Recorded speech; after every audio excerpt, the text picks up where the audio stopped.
జై శ్రీరామ్. రామో విగ్రహవాన్ ధర్మ అన్నారు పెద్దలు.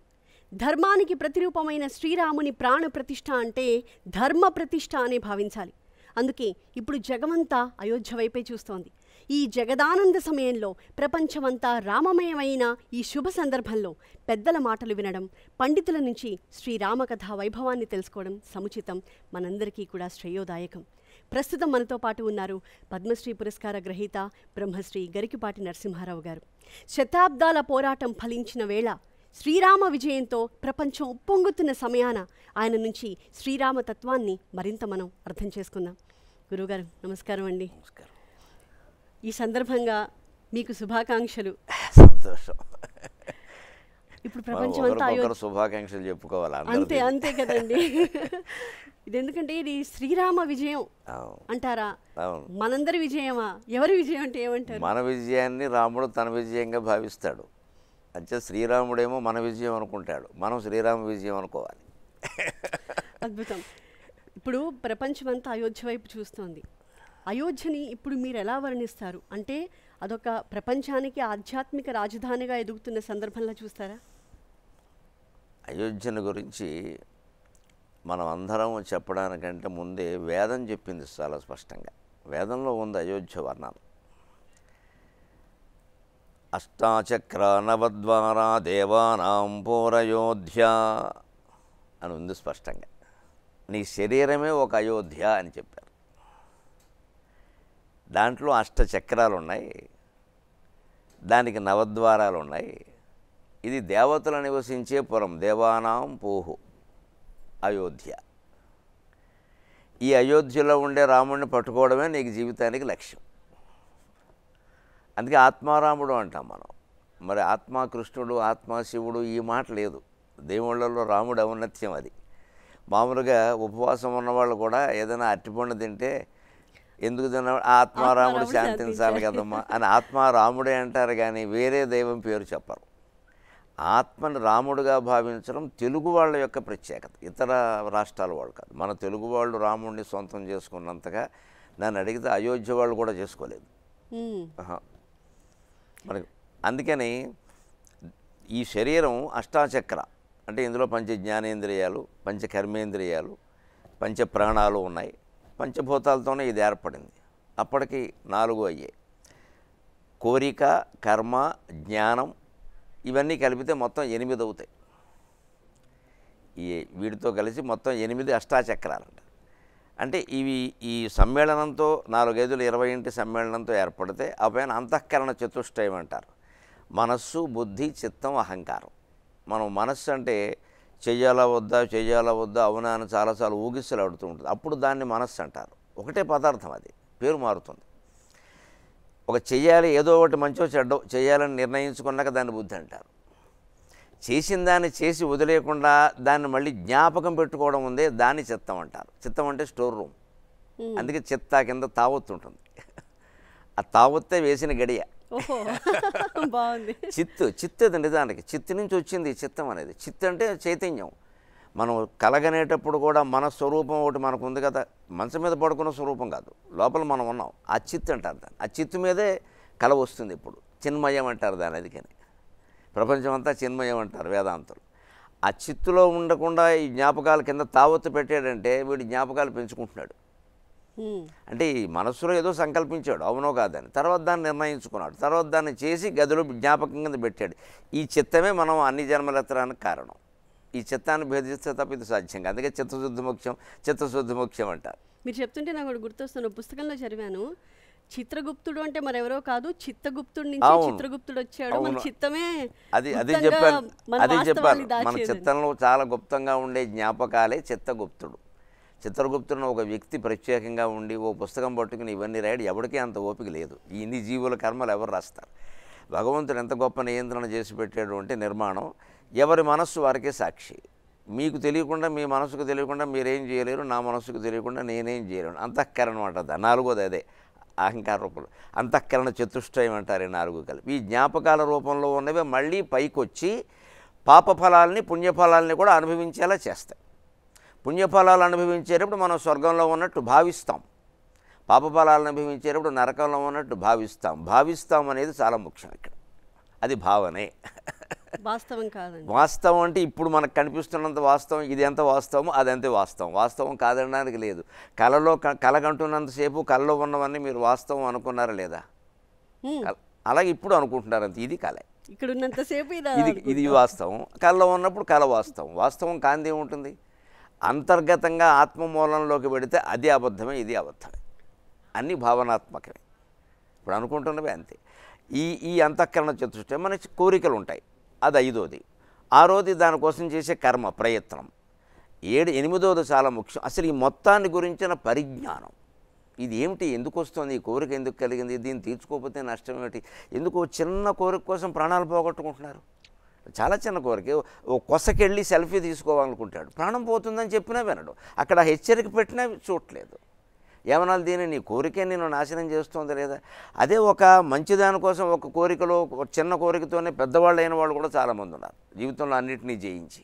అంచేది ఆ కోరికకి సంబంధించిన జ్ఞానం, ఇది మంచిదా చెడ్డదా అనేది ఉంటే అప్పుడు మనం దేవానాం పూర అయోధ్య, దేవతల పురంగా పేర్కొన్న మన శరీరమైన అయోధ్యలో రాముడిని మనం పట్టుకోగలం అని వేదమే చెప్పింది స్పష్టంగా. రామాయణం కంటే చాలా ముందు ఇది కదా వేదం అనేది. అయితే అప్పుడు దశరథ కుమారుడు రాముడు అనే మాటలు ఉండవు అక్కడ.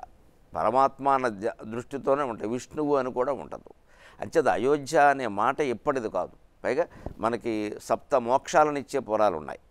అయోధ్య మధుర మాయ కాశీ కాంచీ హ్యవంతిక, అయోధ్య మధుర మాయ కాశీ కాంచీ హ్యవంతిక పురి ద్వారవతీ చైవ సప్తైతే మోక్షదాయనక.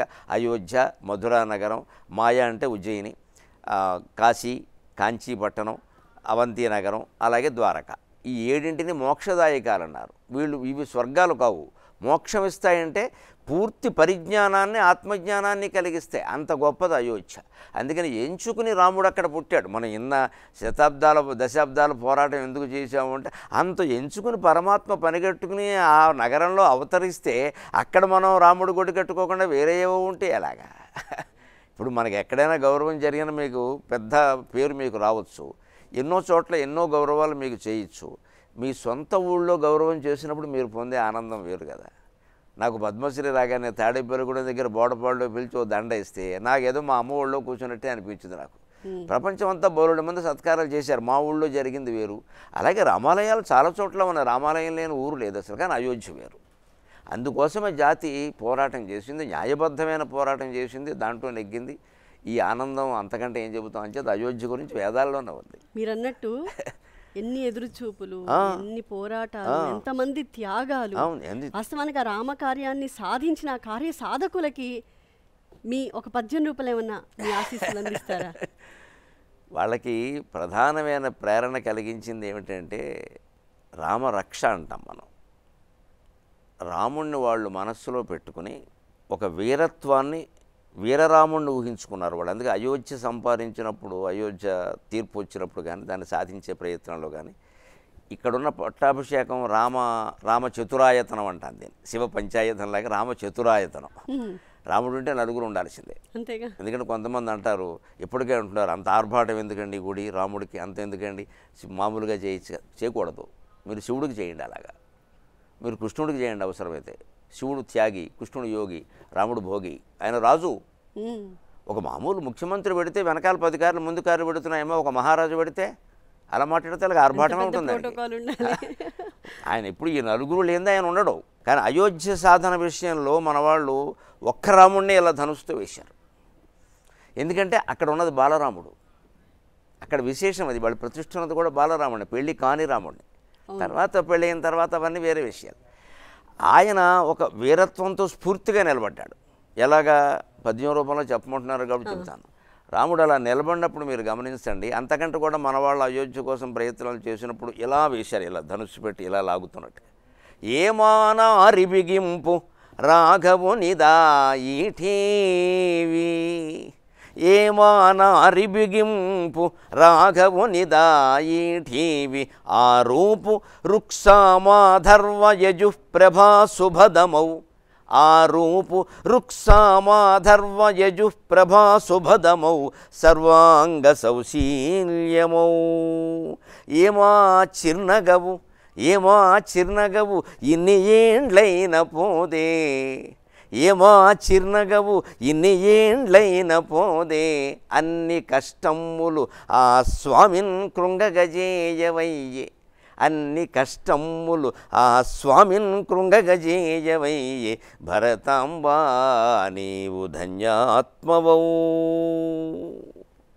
ఆ కరసేవకులందరూ ధన్యులే. వాళ్ళ నారి బిగింపు చూసుకున్నారు. వాళ్ళు శివధనుర్భంగంలో షరతు ఏమిటంటే ధనుస్సు ఎక్కువ పెట్టడం అంటే కింద వింటి నారి తీసి పైన బిగించడం అంతే. దాన్ని లాగి బాణం వేయమని చెప్పలేదు. బాణం ఎవరి మీద వేస్తారు పెళ్ళిలో?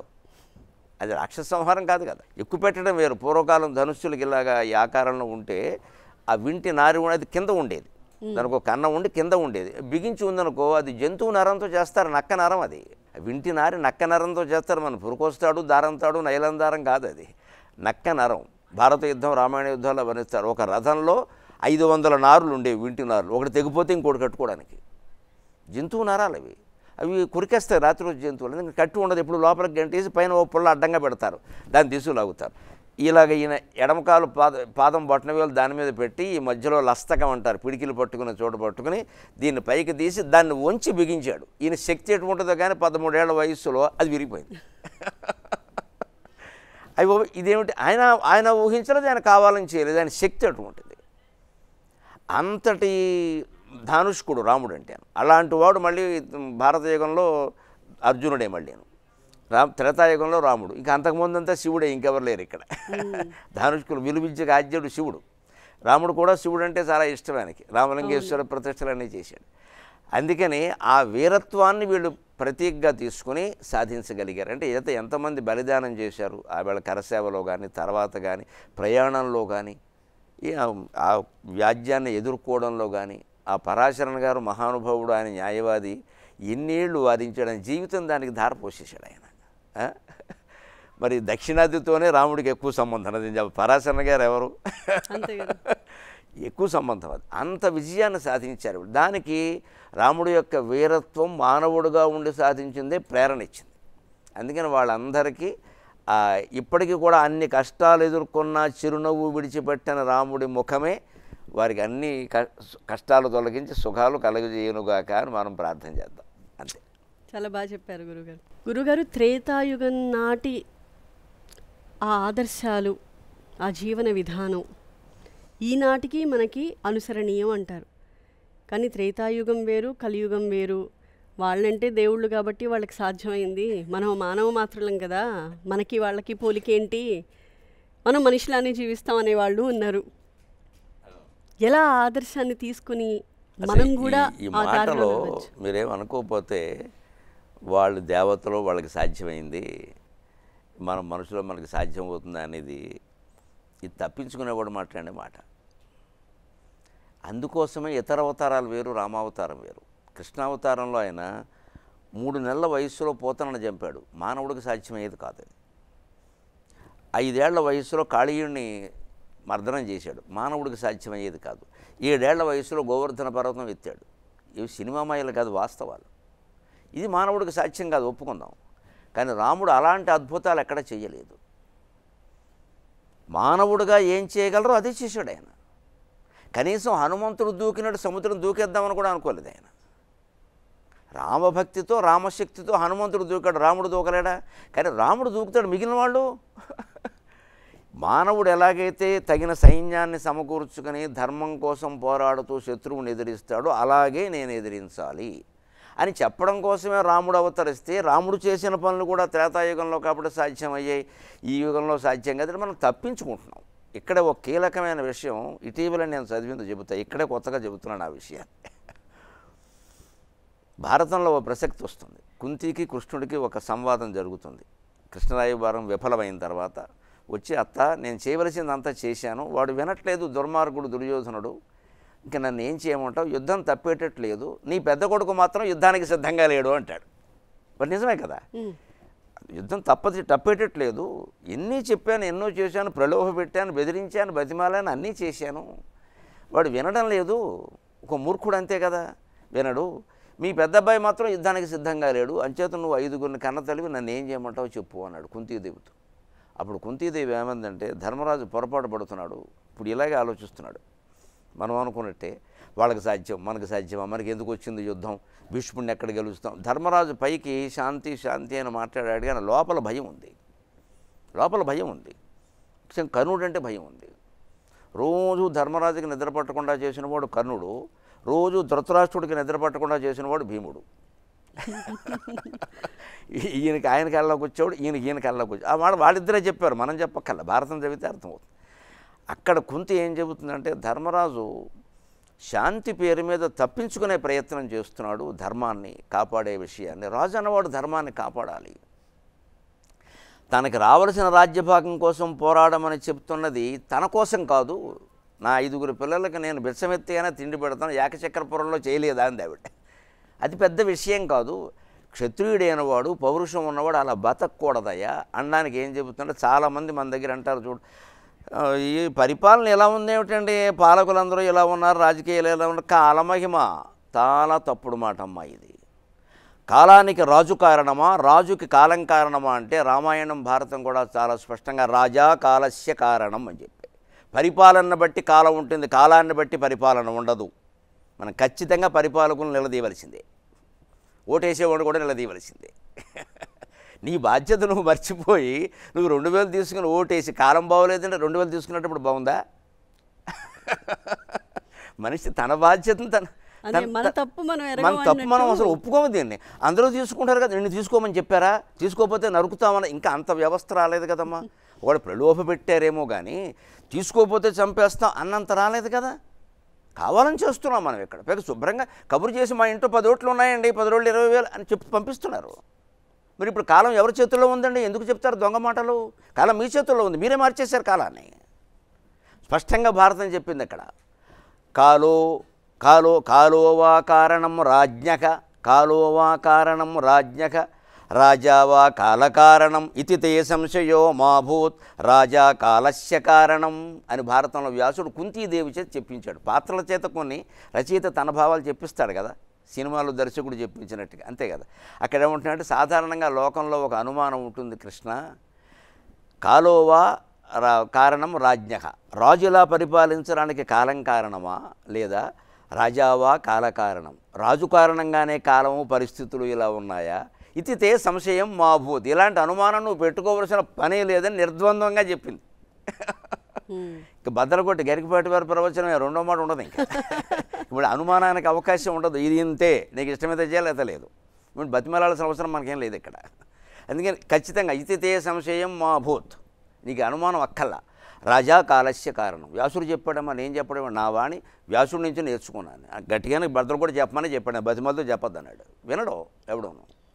రాజా కాలస్య కారణం, పరిపాలకులే కాలం ఇలా ఉండడానికి కారణం. పరిపాలకులు అంటే ఏదో రాజుననేది వెంటనే మనం ఎటువంటి వాళ్ళని ఎన్నుకుంటున్నాం, దేనికి ప్రాధాన్యం ఇస్తున్నాం? నెలకు 2,000 ఇస్తారనగానే ఓటేస్తున్నాం. ఓటుకు 2,000 కాదు, నెలకు 5,000 ఇస్తారు కూర్చోబెట్టంటే వేస్తున్నాం. ఉచిత పథకాలు ఎందుకు వచ్చాయి? రామాయణ కాలంలో లేవే ఉచిత పథకాలు. ఎలా ఉండేది రామాయణ కాలం అంటే? రామరాజ్యం అని మనం చాలా గొప్పగా చెప్పుకుంటాం కదా. రామరాజ్యం అంటే ఎలా ఉండేది? రాముని పాలన, రాజధర్మం అంటే ఎలా పాటించారు? చాలా మంచి ప్రశ్న, చాలా అవసరమైన ప్రశ్న. దాన్ని రఘువంశంలో కాళిదాసు చెబుతాడు. ఒక్క రాముడే కాదు, రాముడికి ముందు దశరథుడు తండ్రి అజిమహారాజు తండ్రి రఘుమహారాజు, ఆయన తండ్రి దిలీప మహారాజు. ఇలా పరంపర అంతా ఎలా నడిచింది అంటే, ద్వేష్యోపి సమ్మతశిష్ట తస్య అర్థస్య యథంషధం త్యాజ్యో దుష్ట ప్రియోప్యాసీత్ అంగుళీవ ఉరగక్షత. మంత్రులుగా కానీ, సేనానాయకులుగా కానీ, కార్యదర్శులుగా కానీ, ప్రధాన కార్యదర్శిగా కానీ ఎవరిని తీసుకునేవారో తెలుసా? ద్వేష్యోపి సమ్మత శిష్టక, వాడు మంచివాడైతే పరిపాలకుడికి నచ్చకపోయినా సరే వాడిని ఆ స్థానంలో పెట్టేవాడు. వ్యక్తిగతమైన రాజకీయ కక్షలు లేని రాజ్యం రామరాజ్యం. ఇంక వేరే ఎలా ఉన్నాయో వేరే చెప్పక్కల. వ్యక్తిగత కక్షలకి తావీయద్దని చెప్పండి పరిపాలకుల్ని. రాష్ట్ర పరిపాలకులు, కేంద్ర పరిపాలకులు, ప్రపంచంలో ఉన్నది. ఉక్రెయిన్ మీద దండయాత్రకి పుతిన్ వ్యక్తిగత కక్ష కాకపోతే ఏమిటమ్మా కారణం? ఏమిటి కారణం? హమాస్ గాజా యుద్ధానికి వ్యక్తిగతం కాకపోతే ఏముందమ్మా? పసిపిల్లలను చంపేస్తారా? 25,000 మంది చచ్చిపోయారు, అందులో 15,000 పోయిన ఆ పసిపిల్లలది ఏ మతం, ఏ కులం, ఏ దేశం, అసలు వాళ్ళకి ఎందుకు పుట్టామో తెలుసా? ఎందుకు జరుగుతున్నాయి ఇవన్నీ? వ్యక్తిగతం. హమాసు వాళ్ళ దాడి వ్యక్తిగతమే, వీళ్ళు చేస్తున్న భీకరమైన దాడి అంతకంటే వ్యక్తిగతం. ఒక చిన్న ఉనికిని కాపాడుకోవడానికి ఇంత ప్రపంచ యుద్ధం సృష్టించాలా?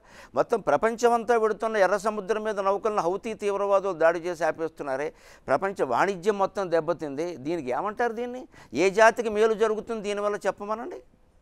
ఎందువల్ల వస్తుంది అంటే పరిపాలనా స్థానంలో ఉండే నాయకులు, మంత్రులు, కార్యదర్శులు ఎలా ఉండాలంటే ఎన్నుకునేటప్పుడు ఎలాగ మనం కాదు, ముఖ్యమంత్రి స్థానంలో ఉన్న ప్రధానమంత్రి అని ఆ కాలంలో ఏం చేసేవారంటే ద్వేషోపి సమ్మత శిష్టక, వాడు మంచివాడైతే సమర్థుడైతే నీకు ఇష్టం లేకపోయినా వాడిని పనిలో పెట్టుకో. దానికి ఉదాహరణ చెప్పాడు, తస్య ఆర్తస్య యథ ఔషధం. ఆర్తుడంటే సంస్కృతంలో రోగి అని అర్థం, దీనుడు కనదు రోగి. రోగం వచ్చింది మనకి, ఏదైనా ఇష్టం లేకపోయినా మందు మింగేమో లేదా? నాకు ఇష్టమైతే మింగుతామంటే అది తగ్గదు, చేదు మందు అంటారు, మింగాల్సిందే.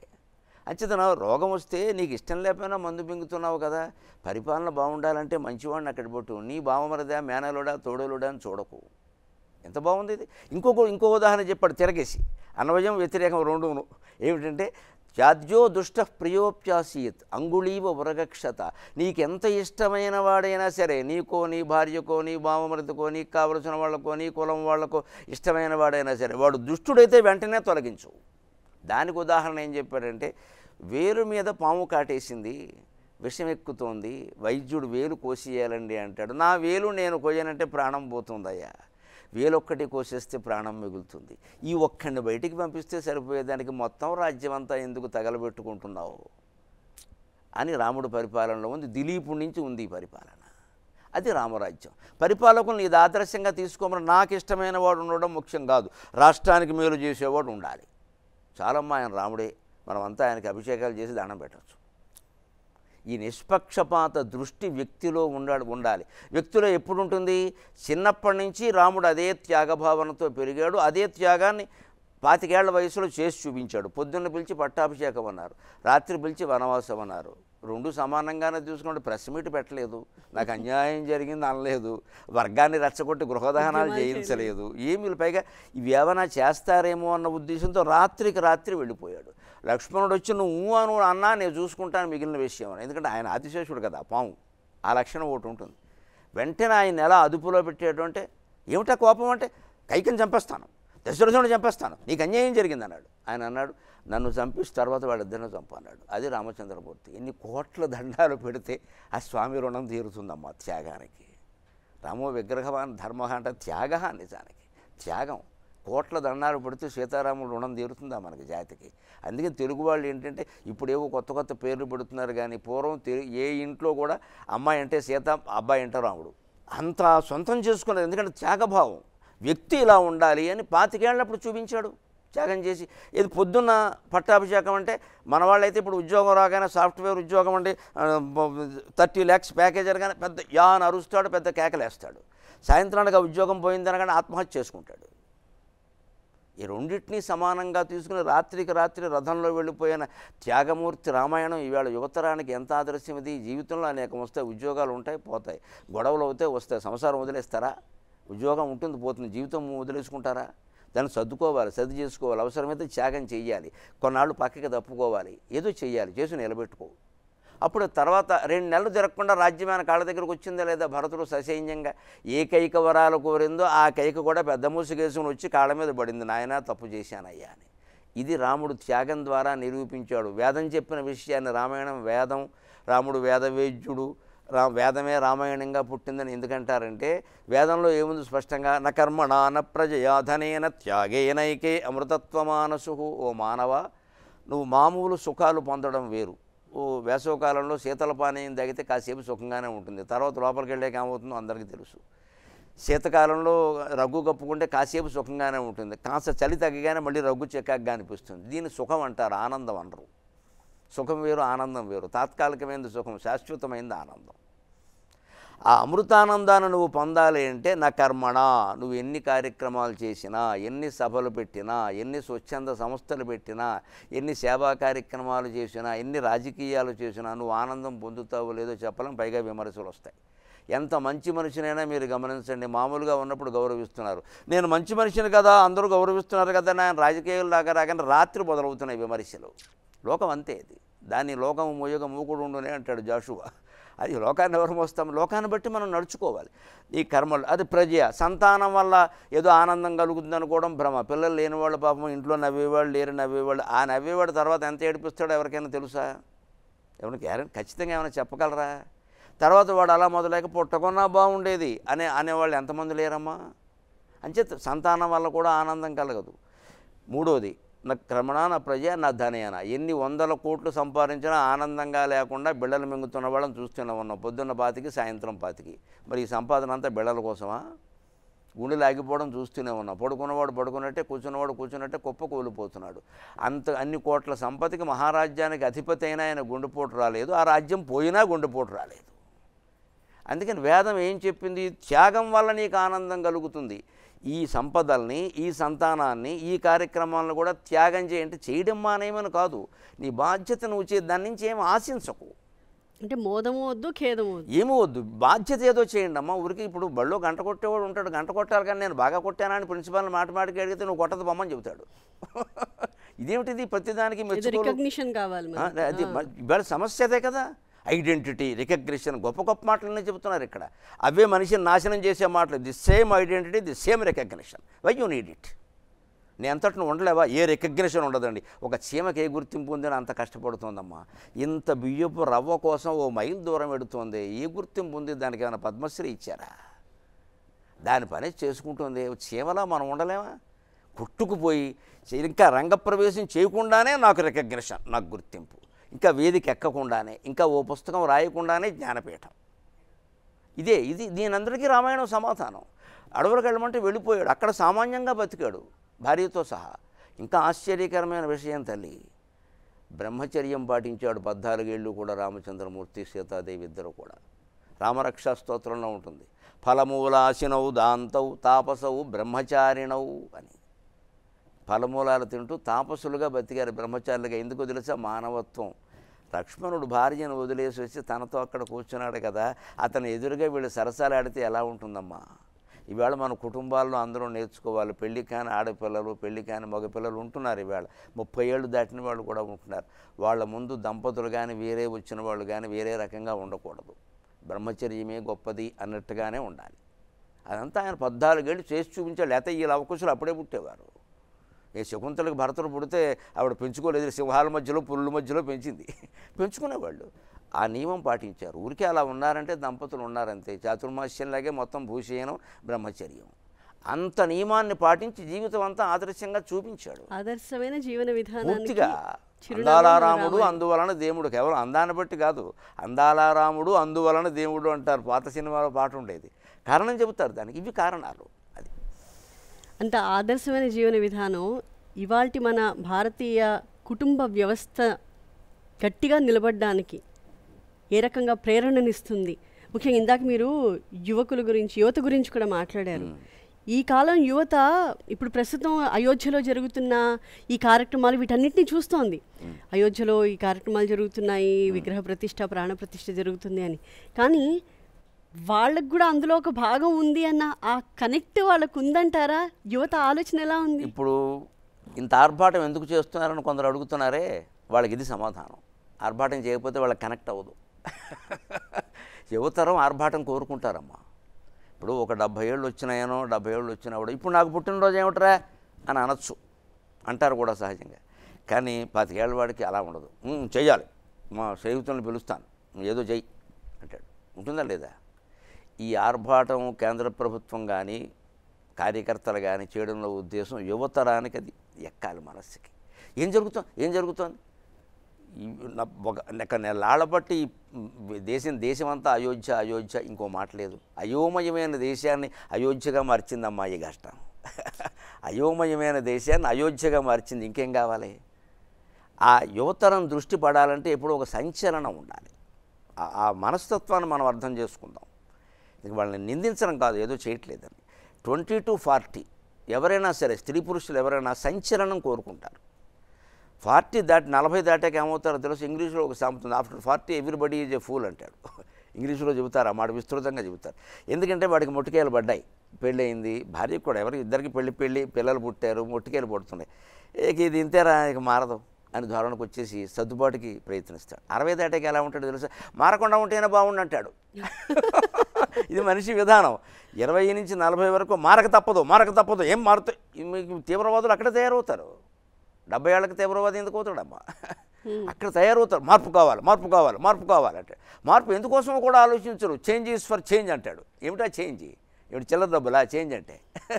ఎందుకోసం నువ్వు మార్పు కోరావు, అది వచ్చిందా? ఉండాలి కదా. 40 తర్వాత మార్పు కోరతాం బాగానే ఉంటుందిరా, ఇక అది అంతే కదా, ఏరా అయితే పళ్ళు కొట్టుకోవడానికి ఊరుకో అంటాడు. 60 తర్వాత విచిత్రంగా మనిషి ఎలా మారుతాడంటే, ఆడైనా మగైనా మారకపోతేనే బాగుండు, నేను ఇలా వెళ్ళిపోతే బాగుండు, ఇంకా ఈ పాలు కూడా దొరకవేమో, ఈ నీళ్లు కూడా కల్తీ అయిపోతాయేమో అనే ధోరణకు వస్తాడు.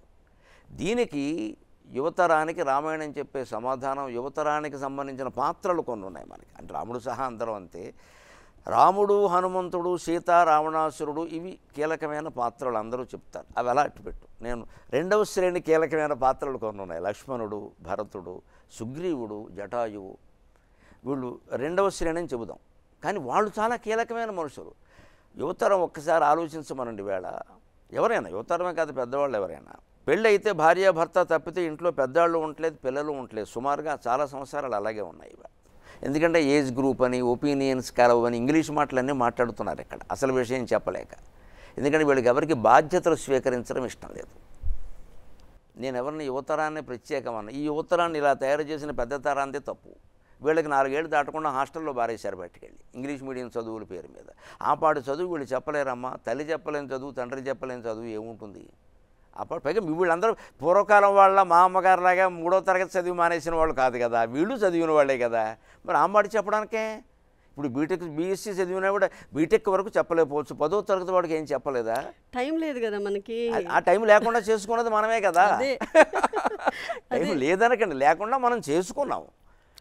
సాక్షి వ్యాసాల్లో పానుగంటి లక్ష్మీ నరసింహారావు గారు అంటాడు, ఇన్ని పనులు చేయుచున్నావు, దేశ భాషా పత్రికా రాజ్యమును చదువుటకు నీకు తీరిక లేదా, లేని ఎడలు చేసుకొనుము అంటాడు. ఆంధ్రపత్రిక ఉండేది ఆ రోజు. పత్రిక కూడా చదవలేమంటే పనికిమాలిన పనులన్నీ చేస్తున్నావు. దేశ భాషా పత్రికా రాజ్యమును చదువుటకు నీకు తీరిక లేక ఉన్నదా, లేని ఎడలు చేసుకొనుము అంటాడు. లేకపోతే చేసుకో. పిల్లాడికి చదువు చెప్పడానికి మానాయి, ఉద్యోగం మానాయి, ఇంట్లో కూర్చో, చెప్పు.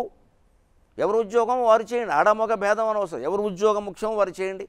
ఎవరి నేనైతే ఒకటి ఆదాయం ఎక్కువైతే చేస్తాం కాదు, దేశానికి ఏది ముఖ్యం వచ్చేయండి. ఇప్పుడు ఒక అతను మామూలు ఉద్యోగం చేస్తూ ఉంటాడమ్మా, భార్య టీచర్గా పనిచేస్తుంది అనుకో, నేనైతే భార్య ఉద్యోగమే ముఖ్యం అంటాను నేను. ఆ టీచర్ పోస్ట్ అది, 10 మందిని తీర్చిదిద్దే పని. భర్త చేసే మామూలు పని, సాఫ్ట్వేర్ పని ఇంకోటి చేయొచ్చు, ప్రమాదం కాదు. మానే మనం ఇంట్లో కూర్చొని చేయమనం. ఇప్పుడు చేసి డైపర్ సర్వీస్కి మగాడ ఒకటే, తేడా ఏముంది విషయం? ఏం ఇబ్బంది ఏం లేదు దాంట్లో, అంతా అలవాటు పడుతున్నారు కూడా. ఒకళ్ళే చేయండి, బోల్డు సమయం ఉంటుంది. పోనీ ఇద్దరు చెరో పూట ఉద్యోగం చేసుకోవచ్చు, అలాంటివి కూడా ఉన్నాయి. ఇంట్లోంచి చేసుకోవచ్చు. 100 ఉపాయాలు ఉన్నప్పుడు కూడా మనం కావాలని నాకేం తోచట్లేదు, సంపాదించకపోతే గౌరవం లేదు, ఏమి సంపాదించాడని 14 ఏళ్ళు రామచంద్రమూర్తిని నెత్తి మీద పెట్టుకుంటున్నామమ్మా. ఇప్పటికీ మనం పెట్టుకోవడం పక్కనట్టండి. శరభంగాది మహర్షులు అరణ్యాల్లో సర్వసంగ పరిత్యాగం చేసి ఆయన అగ్నిహోత్రంలో ప్రవేశించడానికి సిద్ధంగా ఉన్నాడు శరభంగ మహర్షి. ఆయనకి శరభంగుడు అని పేరు ఎందుకు వచ్చిందంటే మన్మథ శరాలు ఆయన మీద పడనే లేదు. అంతగా కామాన్ని జయించాడు ఆయన, ఆ జన్మ బ్రహ్మచారి. అటువంటి వాడికి కూడా రాముడు వనవాసానికి వచ్చాడనగానే రాముడు చాలా అందంగా ఉంటాడట, ఒకసారి చూసి వెళ్ళిపోతా అన్నాడు. ఎంత విచిత్రం! రాముడు వచ్చే వరకు ఆగాడు. మరి రాముడు రూపాయి సంపాదించలేదే, తినడానికి తిండి తప్ప. మరి సంపాదన బట్టి గౌరవించడం ఏంటండి? సంపాదన బట్టి గౌరవించేది అయితే సీతాదేవి వనవాసానికి వెళ్ళొస్తానంటే టాటా బై సీయు ఈ మాటలు మాట్లాడలేదు. నన్ను తీసుకెళ్లకుండా నువ్వేళ పెడతావంది. ఇది మనుషుల్లో రావలసిన మార్పు. సంపాదనకి ప్రాధాన్యం తగ్గిపోయినాడు, సంస్కారానికి ప్రాధాన్యం పెరిగినాడు. రామరాజ్యం మన ఇంట్లో ఏర్పడుతుంది, మన దేశం అంతా ఏర్పడుతుంది.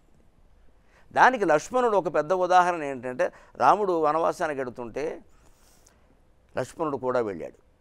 అప్పుడు వాల్మీకి ఒక మాట రాస్తాడు, తం వ్రజంతం ప్రియో భ్రాత లక్ష్మణో అనుజగా మహా అంటాడు. అలా వెడుతున్నటువంటి రాముడితో ఆయనంతే చాలా ఇష్టం కారణంగా లక్ష్మణుడు కూడా వెళ్ళాడు. ప్రియో భ్రాత, ఆయనకు చాలా ఇష్టం కాబట్టి అని. ఇష్టం సమస్య కాదు అక్కడ. లక్ష్మణుడు ధర్మాన్ని ప్రదర్శించాడు. నా అన్నగారు ఒంటరిగా వెడుతున్నాడు, తమ్ముడుగా నా ధర్మం ఏమిటి? అనుజుడు అంటారు తమ్ముడిని. అనుజుడు అంటే అనుసరించేవాడు కదా. ఆయన అనుసరించి పుట్టింది దేనికి? ఇంట్లో కూర్చోవడానికా? నేను పెడతాను అని వెడుతున్నాడు. పైగా అక్కడ వాల్మీకి ఏం చేశారంటే హ అని వాడాడు చివరిలో. సంస్కృతంలో 6 అక్షరాలని గ్యాప్ ఫిల్లింగ్ లెటర్స్ అంటారు. తు హీ చ స్మ హ వై. ఈ 6 ఏం చేస్తారంటే సంస్కృత కవులు ఎక్కడైనా అక్షరాలు 1, 2 తక్కువ అయ్యానప్పుడు ఈ 2 వారేస్తారు, పోపు సామాను వాడేసినట్టు. అందుకే తూచా తప్పకుండా అనే మాట వచ్చింది మనకి. ఆయన చెప్పిన దాన్ని తూచా తప్పకుండా చేసేయడం అంటే సంస్కృతం నుంచి తెలుగులోకి అనువాదం చేసేటప్పుడు నిజానికి అనువాదంలో ఈ తూచాలు ఉండక్కర్లేదు, తీసేయచ్చు కదా. అవి ఊరికే గ్యాప్ ఫిల్లింగ్ కదా, అవి తీసేయచ్చు కదా. ఇప్పుడు ఒక గోడ పడగొట్టి ఇటకలు వాడుకోవాలంటే ఇటకల మధ్యలో ఉన్న సిమెంట్ కూడా తీరు కదమ్మా, ఎవరో ఇటకలు తీస్తారు.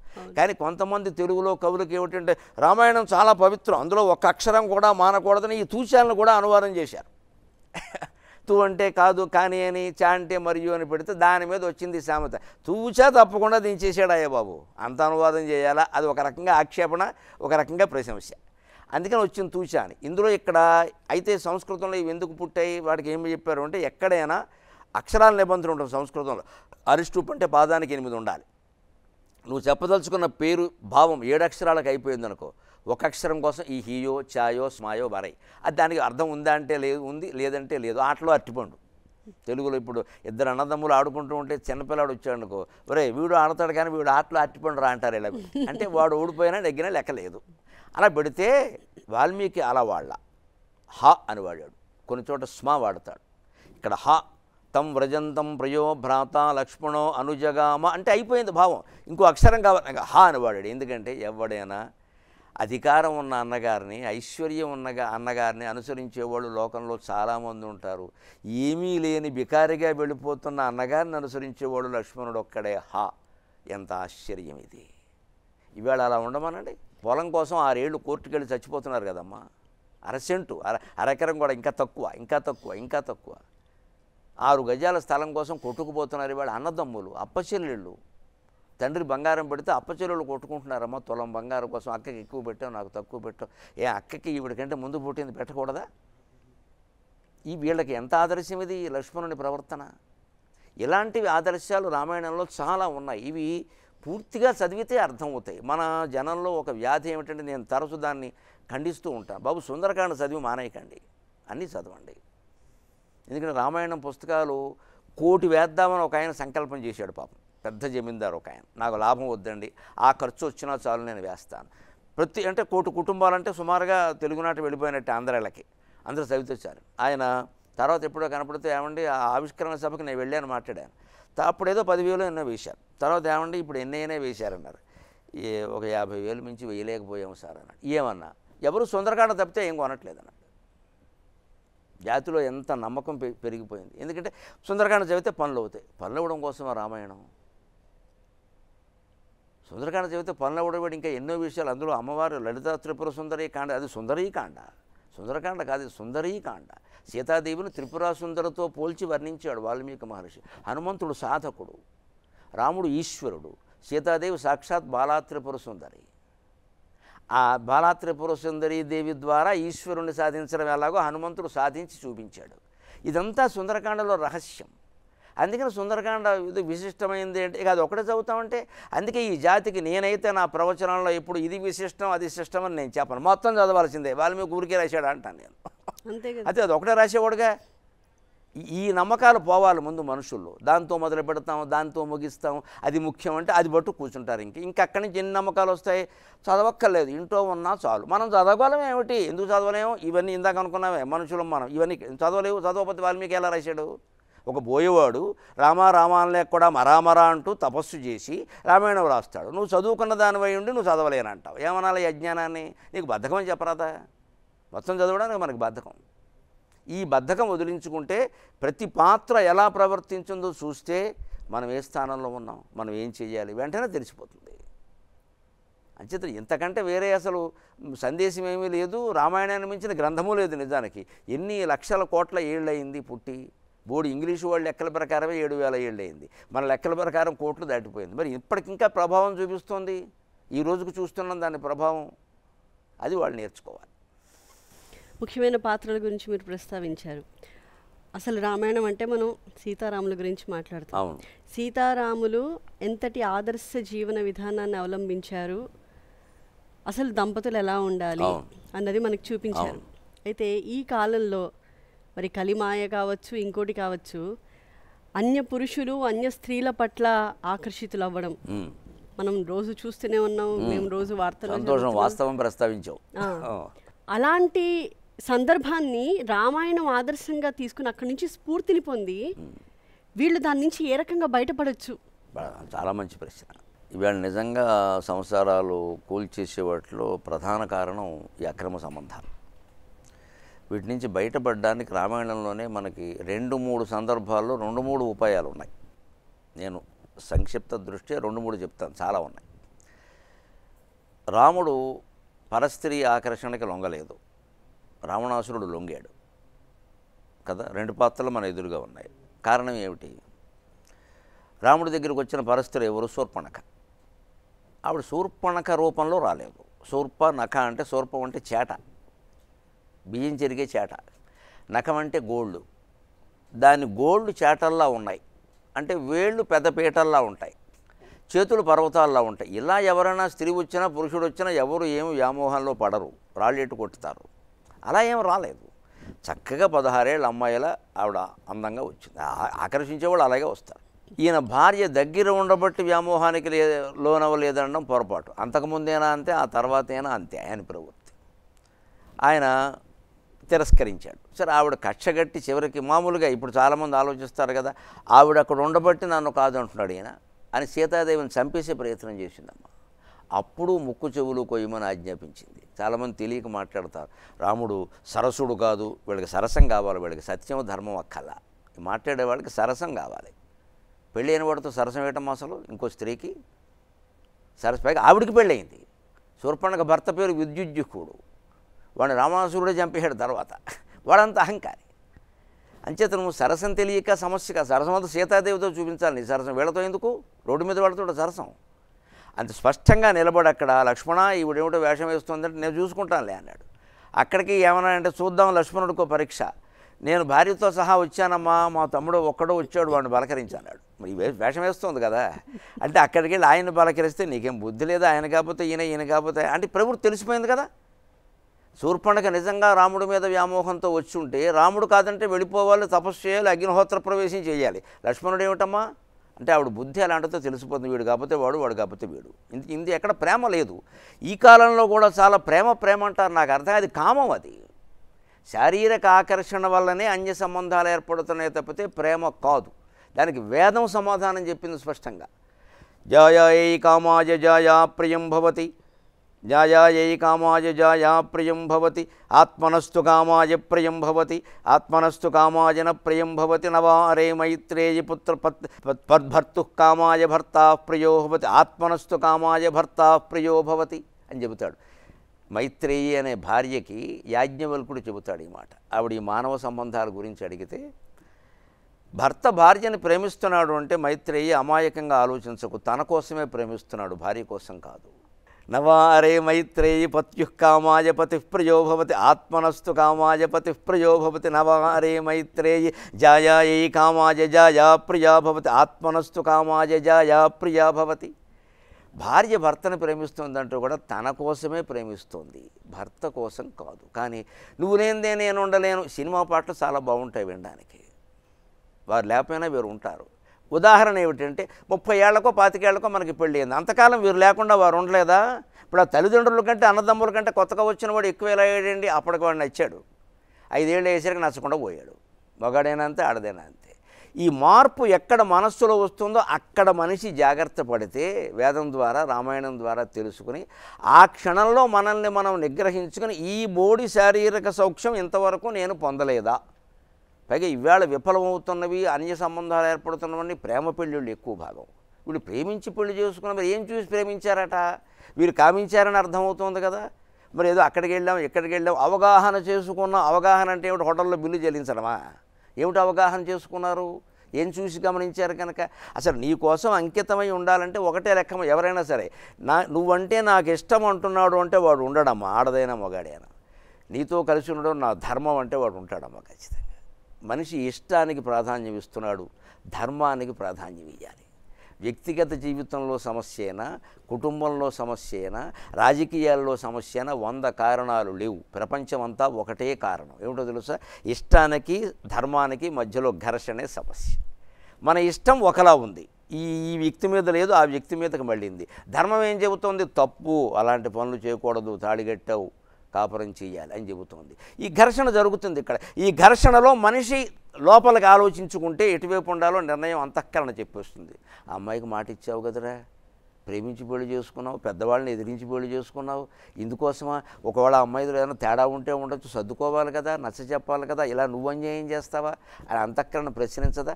ఆ అంతఃకరణ ప్రశ్నకి ప్రాధాన్యం ఇవ్వాలి మనిషి. ఇస్తే ఖచ్చితంగా వీటిని తప్పుకుంటాడు. రాముడు దానికి ఇచ్చాడు. ఇదేమిటిది, సీతాదేవి ఉన్నాయి హాయిగా చేసుకున్నాను, ఆవిడ నాతో కూడా వచ్చింది, అరణ్యాలకు కూడా, మళ్ళీ ఇదేమిటని తోసేశాడు. లక్ష్మణుడు అంతకంటే ఇదిగా తోసేశాడు. అదే రావణాసురుడు ఏం చేశాడు? వాడి ప్రేమ ఎటువంటిదో చూడు. నిజానికి వాడిని గురించి ఏమంటారు, ఈ శూర్పణకి వెళ్ళి చెప్పింది కదా ముక్కు చెవులు కోసాడని. వాడు ఒకవేళ రాముడి మీద దండయాత్ర చేస్తే శూర్పణక గురించి చేయాలి కదా. ఈ శూర్పణకి రావణుడు బలహీనత ఏమిటో తెలుసు. వీడు నా కోసం చేయమంటే చేయడని సీతాదేవి అందాన్ని వర్ణించింది అక్కడ. ఈ చెల్లెలకి అన్నగారి మీద ఉండే గౌరవాలు ప్రేమలు చూసుకోను. వాడు బలహీనత వీడికి తెలుసు. ఈవిడికి వర్ణించగానే వాడు శూర్పణక ముక్కు చెవులు రక్తం కారుతోంది, ముందు ఆవిడ కోసం 108 అంబులెన్స్ పిలిపించాలని మర్చిపోయాడు వాడు.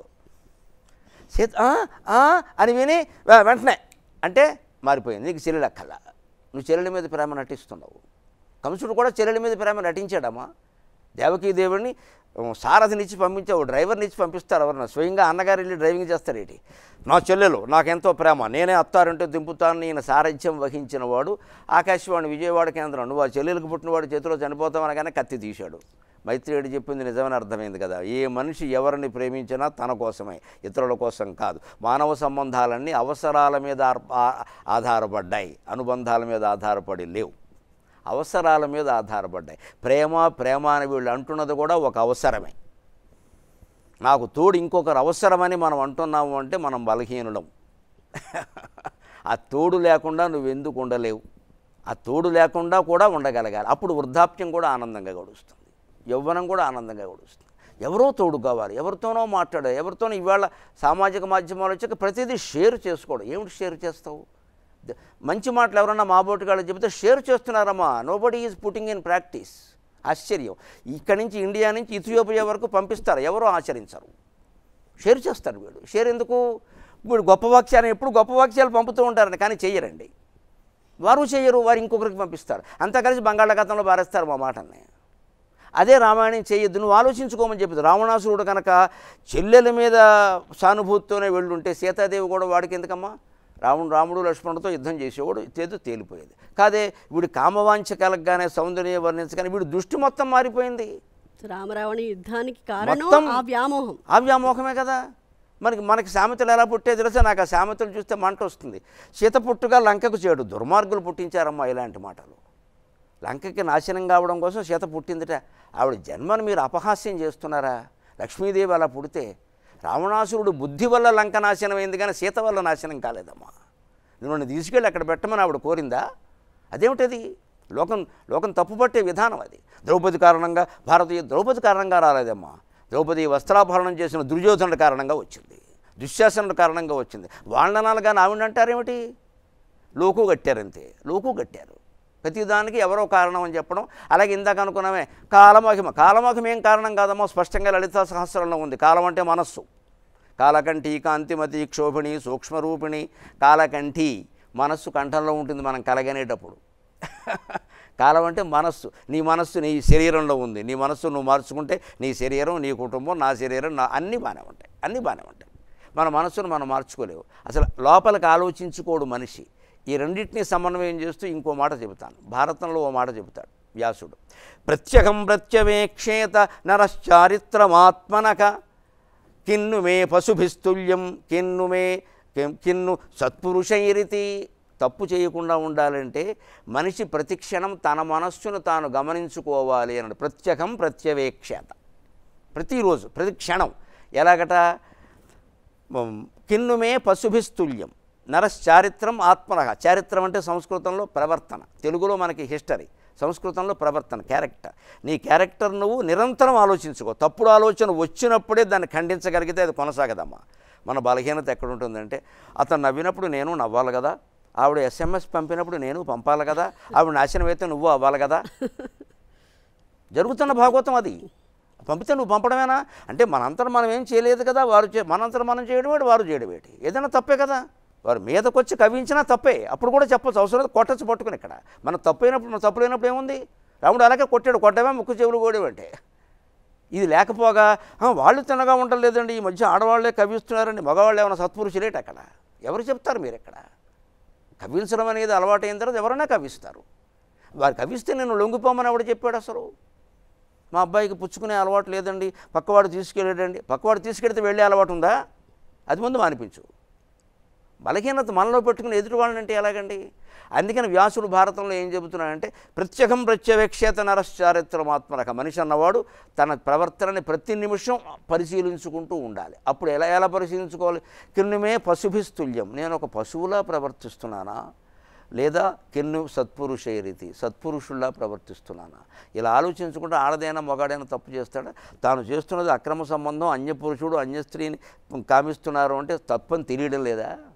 దానికి ఇంకా సమర్థన ఏమిటంటే వారు చేయలేదా, వీరు చేయలేదా, పురాణాల్లోంచి పనికిమాలిన ఉదాహరణలు వెతకడం, లేకపోతే వీళ్ళ కుటుంబాల నుంచే వీళ్ళు వెతుక్కోవడం, ఇదంతా మనం సమర్థించుకుంటూ ఆడుతున్న మాయనాటకం తప్పితే కాలం మనిషి చేతుల్లో ఉంది, మనిషి కాలం చేతుల్లో లేడు. స్పష్టంగా భారతం రామాయణం చెప్పిన మాట. తన జీవితాన్ని ప్రతివాడు తన ఆలోచనతో, తన మాటలతో, తన చేతలతో తీర్చిదిద్దుకోవచ్చు. బద్ధకస్తుడు మాత్రమే ఈ మాటలు మాట్లాడతాడు, నా వల్ల కాదు అంటుంది. మనఃపరిశీలన అది జరగన్నాడు, మనఃపరిశీలన జరగన్నాడు, కుటుంబ వ్యవస్థ విచ్ఛిన్నం అయిపోయింది. ఇప్పటికే చాలా అయిపోతుందమ్మా. ఇప్పటికే కుటుంబం అని ఎక్కడున్నాయి? టుమ్ము మిగిలింది, పోయింది, బమ్ పోయింది, టుమ్ము మిగిలింది. ఇక్కడ కుటుంబం మా చిన్నతనంలో 2వ తరగతి పుస్తకంలో కుటుంబము అని ఉండేదమ్మా. పైన 2 పెద్దవాళ్ళు ఉండేవారు, తర్వాత మన భార్యాభర్తలు ఉండేవారు, కింద 2-3 పిల్లలు ఉండేవారు. కుటుంబం అంటే ఇంతమంది ఉంటారని మాకు అర్థమైంది. ఇవాళ కుటుంబం అని ఇంగ్లీష్ మీడియం పుస్తకాలు చూడమా, పై వాళ్ళు లేపేశారు. భార్యాభర్త ఇద్దరినే పడుతున్నారు, వాళ్ళు కూడా ఇంగ్లీష్ వేషాలే పడుతున్నారు. ఒకరు గౌన్ వేస్తారు, ఒకరు జీన్స్ ప్యాంట్ వేస్తారు. వీడు చూసేవాడికి వీడు ఇండియా వాళ్ళ కనపడ్డావు. కింద పిల్లలు ఒకడే ఉంటాడమ్మా, 1 or none. ఇంకా కుటుంబం ఎక్కడిది?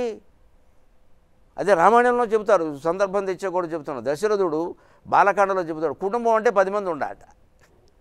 10 మంది ఉండాలి. ఎవరో తెలుసా 10 మంది? తల్లి తండ్రి పెద్దవాళ్ళు, భార్యాభర్త, 4 కదా, కనీసం 5 పిల్లలు ఉండాలన్నాడు. 2 మగ 3 ఆడైనా పర్వాలేదు, 2 ఆడ 3 మగ అయినా పర్వాలా, 5 ఉండాలన్నాడు. 9 అయ్యారు కదా, 5, 4. అప్పుడు ఉంటుంది భారతీయ సంస్కృతి. 10వ వాడు ఎవరంటే ఇంటికి వచ్చే అతిథి అని చెప్పాడమ్మా. రామాయణం ఎంత గొప్పది. ఒక్క పూట వచ్చి భోజనం తిని వెళ్ళిపోయేవాడిని కుటుంబ సభ్యుడు అంది రామాయణం. నీ కుటుంబంలో నీకు కాకుండా ఎవరికైనా నువ్వు భోజనం పెట్టకపోతే నీ బతుకు దండగా. కనీసం మిగిలిన అన్నం కుక్కకైనా పెట్టాలి. వీధి కుక్కలకు అన్నం పెడితే వీధి కుక్కలు కర్రవమ్మా.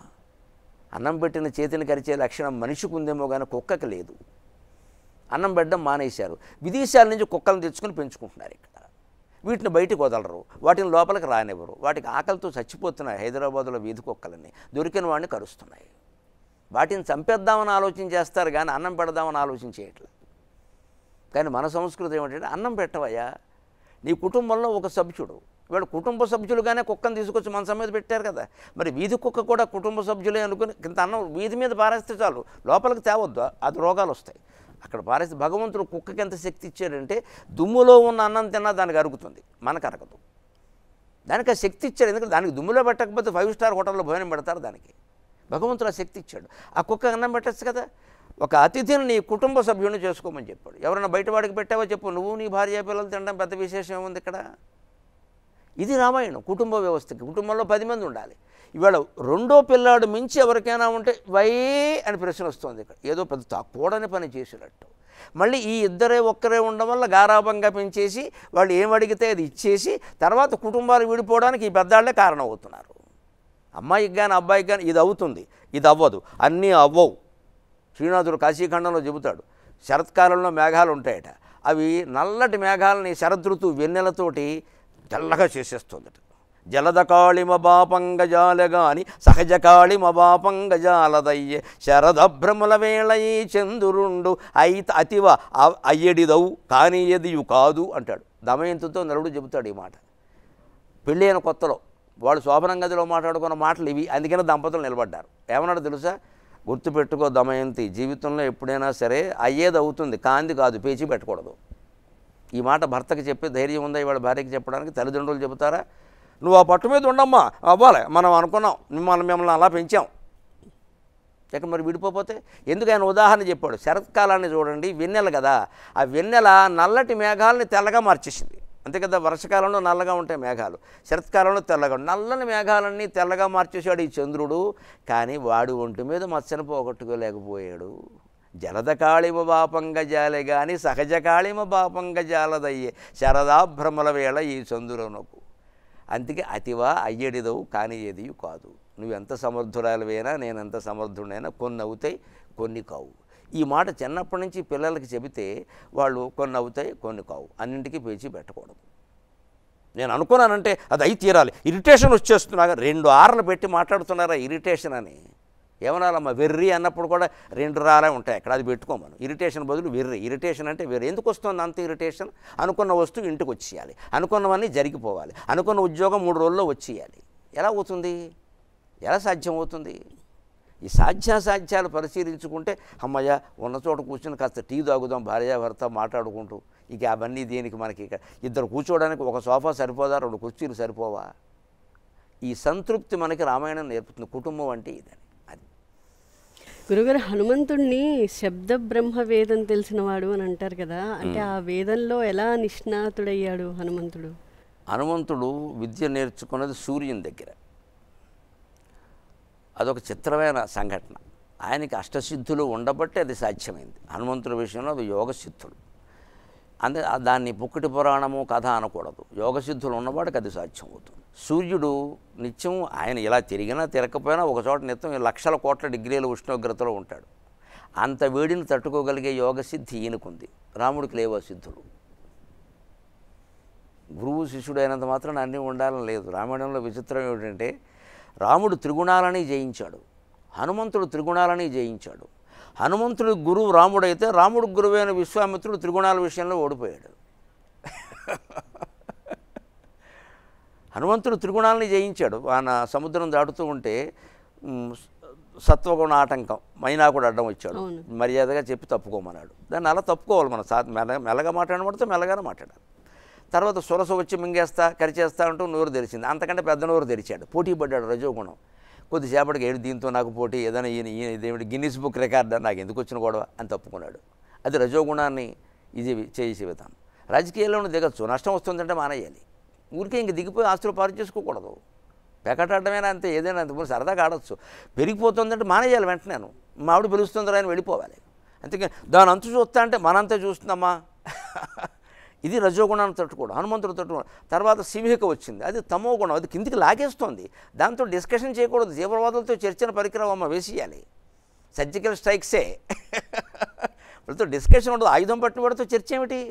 నువ్వు ఆయుధం వదిలిపెట్టరా, ఎందుకు వదులుతాడమ్మా? వాడు బతుకేది విషయమే వాడు ఉన్న చోట. ఇంక దానికి మళ్ళీ తీర్పులు ఏమి ఉండవు. ఇక్కడ అయిపోయిందంతే.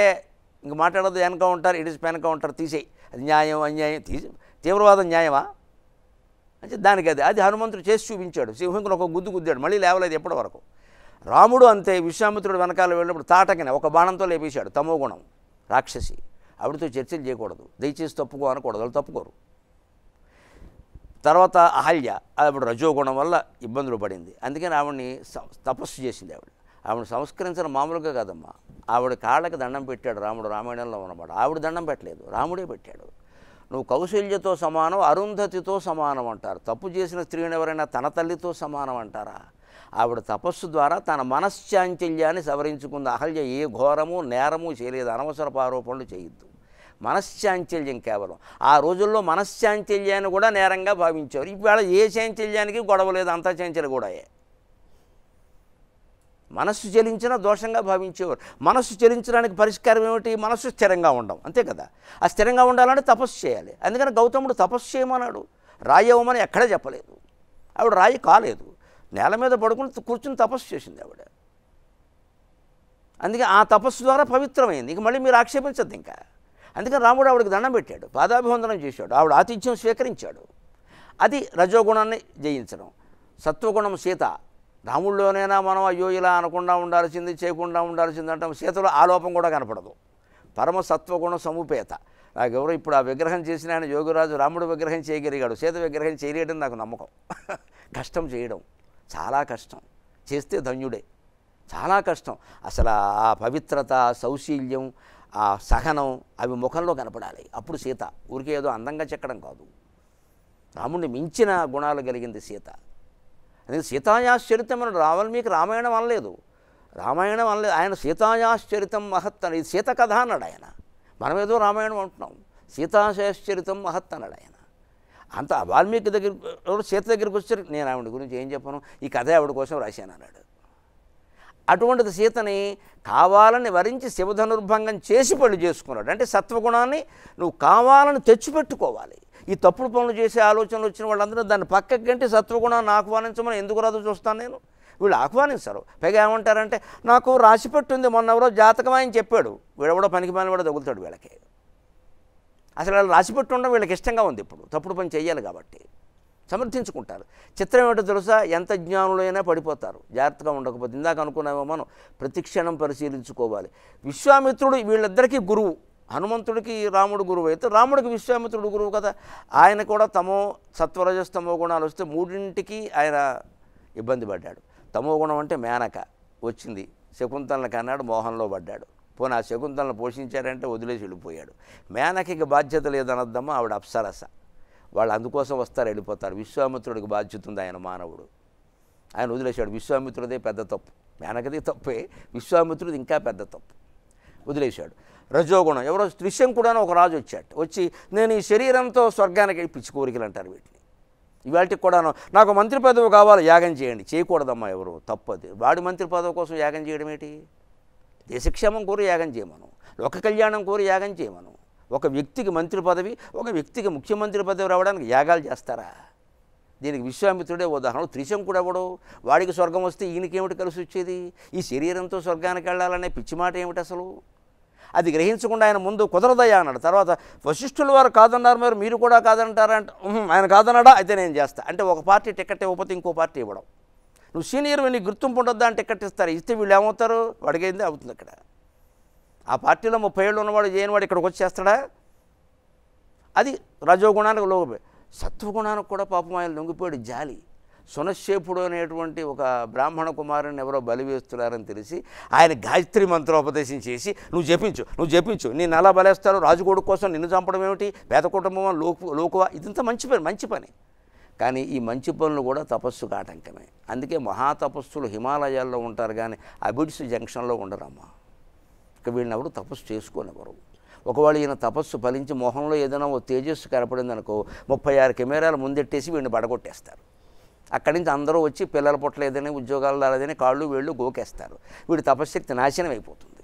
అందుకే ఋషులందరూ హిమాలయాల్లో ఉంటారు, మనుషులు కనపడరు. అప్పుడు విశ్వామిత్రుడు ఈ 3 గుణాలతో నిర్ణయించుకుని తమో గుణంలోనూ దెబ్బతున్నాను, రజోగుణంలో దెబ్బతున్నాను, సత్వగుణంలో దెబ్బతున్నాను, నా శిష్యుడు రాముళ్ళ కూడా నేను ఉండలేకపోయానని గ్రహించుకుని అసలు వీటన్నిటికీ అతీతంగా ఉండాలని ఒక దిక్కు గడిపి రహస్యంగా తపస్సు చేశాడు. అప్పుడు బ్రహ్మర్షి అయ్యాడు. ఇది మొత్తం రామాయణం 3 చరిత్రలో మనకి చెప్పేస్తుంది. గురువు అయినా కూడా సాధించలేనిది శిష్యుడు సాధించవచ్చు. వారు పెద్దవాళ్ళు, వీరు చిన్నవాళ్ళు, వారు దేవతలు, మేము మానవులు, ఇవన్నీ తప్పించుకునే మాటలు తప్పితే ఏమీ కాదు. గురుగారు, హనుమంతుడిని సంభాషణ నిపుణుడు అంటారు కదా, అవును, దాన్ని కొంచెం వివరిస్తారా? హనుమంతుడు మొట్టమొదటిసారి రాముడిని కలిసినప్పుడు మాట్లాడిన విధానాన్ని బట్టి ఆయనకి ఆ పేరు వచ్చింది. అంటే ఒక కొత్త వ్యక్తిని మనం కలిసినప్పుడు ఎప్పుడు అతను ఎందుకు వచ్చాడో తెలుసుకుందుకు కలుస్తున్నాం కదా. హనుమంతుడు కలిసింది అందుకే.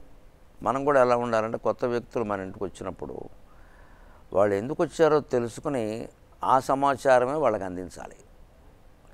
అసలు మన దృష్టి వాళ్ళు ఎందుకు వచ్చారో తెలుసుకోవడం మీద ఉండాలి, మన సమాచారం అందించడం మీద కాదు. కొంతమంది అమాయకంగా ఇంటికి ఎవరన్నా వచ్చి మాట్లాడుతూ ఉంటే పిల్లల్ని పరిచయం చేస్తారు కదా, మా అమ్మాయి అండి అని ఊరుకోకుండా పెళ్లి సంబంధాలు చూస్తున్నాం, ఇంకా అవలేదండి, ఏమిటో 5-6 ఏళ్ళుగా, ఎవరు అడిగారు నిన్ను? ఇలా 2-3 సార్లు పరిచయం చేస్తే ఆ అమ్మాయి గదిలోంచి బయటికి రాదు. ఇంకా లేకపోతే చిన్నపిల్లలను కూడా వీడు ఏం చదువుతున్నాడమ్మా అని అంటూ మామూలుగా అంటాం కదా, అది 3వ తరగతి అండి, లెక్కల్లో డల్లు. 3వ తరగతి డల్ ఏమిటి? వాడు ఏమన్నా 30వ తరగతా? ఇక వాడు బొగ్గ మీద వేలెట్టుకుని లోపల పోతాడు. ఎందుకు వాళ్ళతో చెప్పాలి ఈ విషయం? వాడు ఎవరని అడిగారు, మీకు ఎంతమంది సంతానం అంటే 2 అని చెప్పాలి, అబ్బాయి అమ్మాయి అని కూడా చెప్పకూడదమ్మా. అడగలేదు కదా.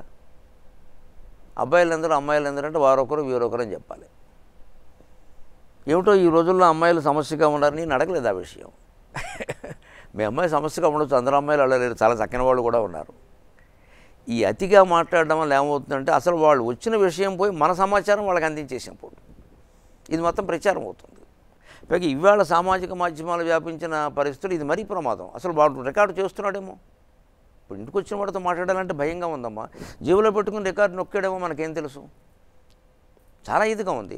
మనం ఏదో మామూలుగా అడిగాడు కదా అని చెప్పేసామనుకో, పలానా వారి గురించి వీరు వ్యాఖ్యానం వాడు ఆడియోనో వీడియోనో పెట్టేస్తున్నాడు. అక్కడ సాయంత్రానికి గొడవ అయిపోతుంది. ఇది మనం ప్రైవేట్లో అనుకుందుకు కూడా అవకాశం లేకపోతే ఇంకెలా అసలు? ఇంత ప్రమాదకర ప్రపంచానికి హనుమంతుడు ఇచ్చే సమాధానం ఏమిటంటే ఆయన రాముడితో మాట్లాడిన విధానం. అవిస్తరమసందిగ్ధం సారవద్ విశ్వతోముఖం. రాముడితో మాట్లాడిన తర్వాత రావణాసుడితో కలిసినప్పుడు రాయిబారిగా వెళ్ళిన రెండు మొదటిసారే కదా, ఈయన్ని మొదటిసారి ఆయన్ని మొదటిసారి.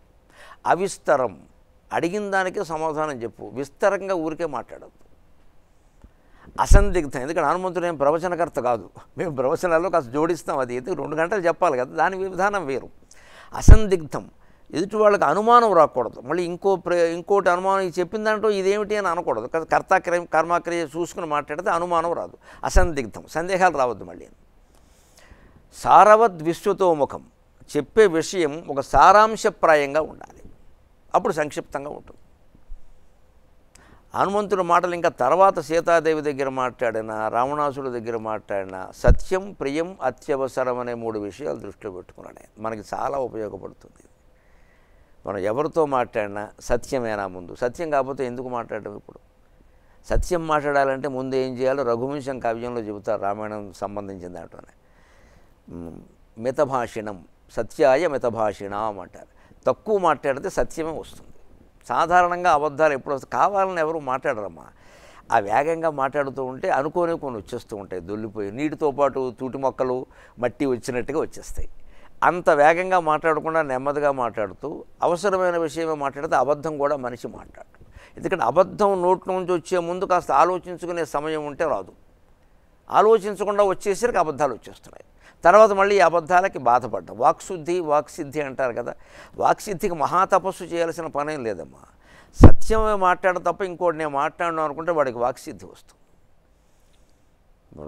వివేకానందుడు రామకృష్ణ పరమహంస చెప్పిన సత్యం అది. 3 సంవత్సరాల పాటు ఎవరైనా సరే అబద్ధం ఆడకుండా ఉంటే తర్వాత వాళ్ళు ఏదంటే అదే జరుగుతుంది అన్నారు. 3 సంవత్సరాలు చాలు, దానికి ఎక్కువ కల్లా. పరిహాసానికి కూడా అబద్ధం ఆడద్దు. అబద్ధం ఆడాల్సిన అవసరం, నాకు అబద్ధం ఆడటం ఇష్టం లేదండి, నేను మాట్లాడను అంతే, తప్పించుకోవచ్చు హాయిగా. ఎందుకని జరుగుతుంది? నాకు తోచిన ఆలోచన చెబుతాడు. ఎందుకు ఇంతవరకు ఈయన సత్యం ఇంతవరకు ఈయన జరిగిందే చెప్పాడు కాబట్టి ఈయన చెప్పింది జరుగుతుంది.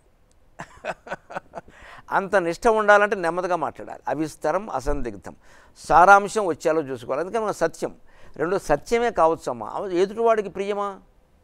ఇప్పుడు ఒక సభలో మాట్లాడటం వేరు, సభలో ధర్మాన్ని గురించి చెప్పేటప్పుడు మనం నిక్కచ్చిగా ఉండాలి. అక్కడ ఎదుటివారు ఎంపీ గారు ఉన్నారు, వారికి నచ్చుతుందా, మంత్రి గారు, నాకు అనవసరం. అది ధర్మం నేను చెబుతున్నాను. ఇక్కడ అందరికీ నచ్చేలా మాట్లాడాలంటే కొన్ని వేల మంది వింటున్నారు ఈవేళ. అందుకని ఖచ్చితంగా చెబుతాం, అక్కడ ప్రియంతో సంబంధం లేదు. సభలో ప్రియాలు పలకాల్సిన అవసరం లేదు. వ్యక్తిగత సంబంధాల్లో ఇద్దరే కూర్చొని మాట్లాడుతున్నారు, భార్య భర్త. ఆవిడకి ఇష్టం లేనివన్నీ తెచ్చి ఆవిడని దెప్పాలా? ఈవిడ మాత్రం ఆయనకి ఇష్టం లేనివన్నీ మాట్లాడితే తగాదాలు రావా? అంత తప్పనిసరి అంటే సమయం ఒకటి ఉంటుంది కదా. ఈ సత్యం, ప్రియం. 3వది అన్నిటికంటే ముఖ్యమైనది అత్యవసరం. అసలు ఇది అత్యవసరమా? వాళ్ళు బాధపడే విషయం ఏదో చెప్పాలి, నేనే చెప్పాలా, ఇంకెవరైనా చెబుతారేమో కదా, ఓ రోజు ఊరుకుందాం, ఇప్పుడు ఎందుకు ఇది అంటే ఇంకెవరి ద్వారానో వారికి తెలియచ్చు కదా. అసలు మనకి లోపల వాళ్ళు బాధపడితే చూడాలనే ఒక ఇన్స్టింక్ట్ అంటారే, దుర్మార్గపు ఆలోచన ఉంటుందమ్మా, శాడిజం. వాళ్ళకి దుర్వార్తలు చెప్పడం, వాళ్ళు ఇంట్లో కష్టాలన్నీ ప్రస్తావిస్తూ ఉండడం, వాళ్ళు ఏడుమొహం పెట్టుకుంటుంటే వీడు మా ఇంట్లో అవి లేవు. మేము మొదటి నుంచి లైఫ్ని చాలా జాగ్రత్తగా డీల్ చేయడానికి ఇది. ఇక్కడ కర్మ కలిసి ఒక దెబ్బ కొడితే వీడు ఏం డీల్ చేయాడో తెలిసిపోతుంది. ఇక్కడ ఈ గర్వం ఒకటి మనిషికి ఉండి, ఏమిటి మీ ఇంట్లో వరుసగా ఇలా అయిపోతున్నాయి, అన్నీ అలా జరుగుతుంటే అసలు అలా ఇవన్నీ ఎందుకమ్మా వాళ్ళ దగ్గర ప్రస్తావించడం? వాళ్ళ ఇంట్లో జరిగే వాళ్ళకంటే మనకి ఎక్కువ తెలుసా? కావాలని నొప్పించడం మనుషుల్ని.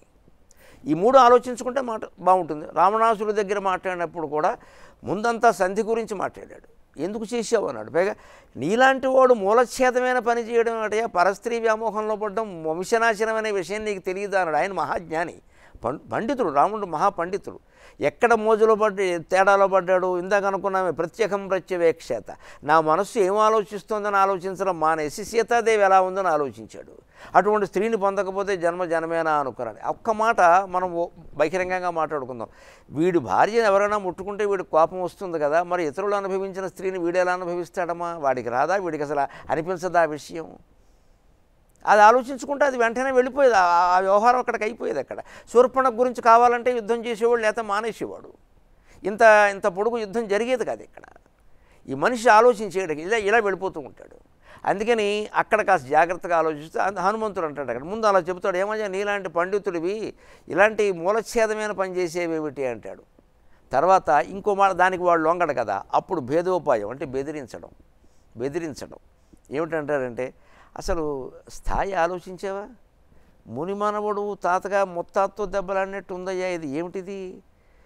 నిన్ను కార్తవీర్యార్జునుడు జయించి ఓడించాడు,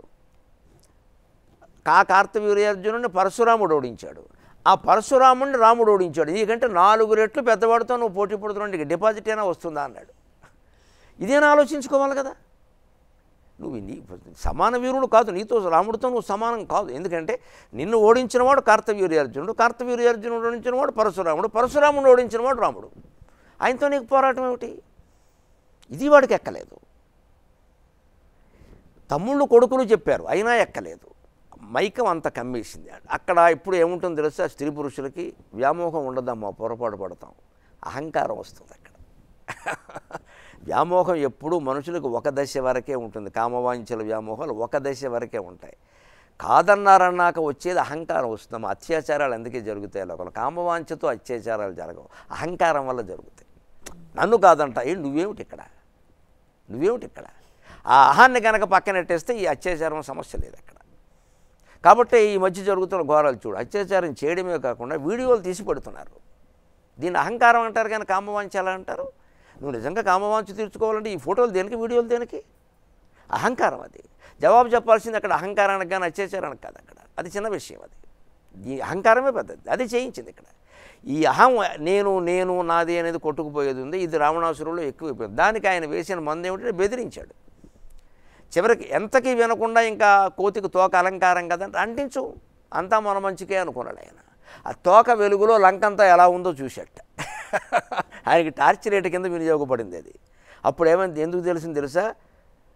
ఇది విభీషణుడు ఇల్లు, ఇది తగలబడకూడదు, ఇందులో ధర్మానికి కట్టుబడిన వాళ్ళ ఇల్లు తగలబడకూడదు అని చూసి సంకల్పించి వదిలేశాడు. ఆయన సంకల్పం ప్రకారమే జరిగింది. అందుకే మనకి లోకంలో కూడా మన దృష్టి ఎలా ఉండాలి. ఆ ఘట్టం చదివినప్పుడు నాకు మాట వచ్చింది. మనిషి మనస్సు విషయాల మీద హాల్లో ట్యూబ్లైట్ లాగా ప్రసరించకూడదు, చేతిలో టార్చ్ లైట్ లాగా ప్రసరించాలి.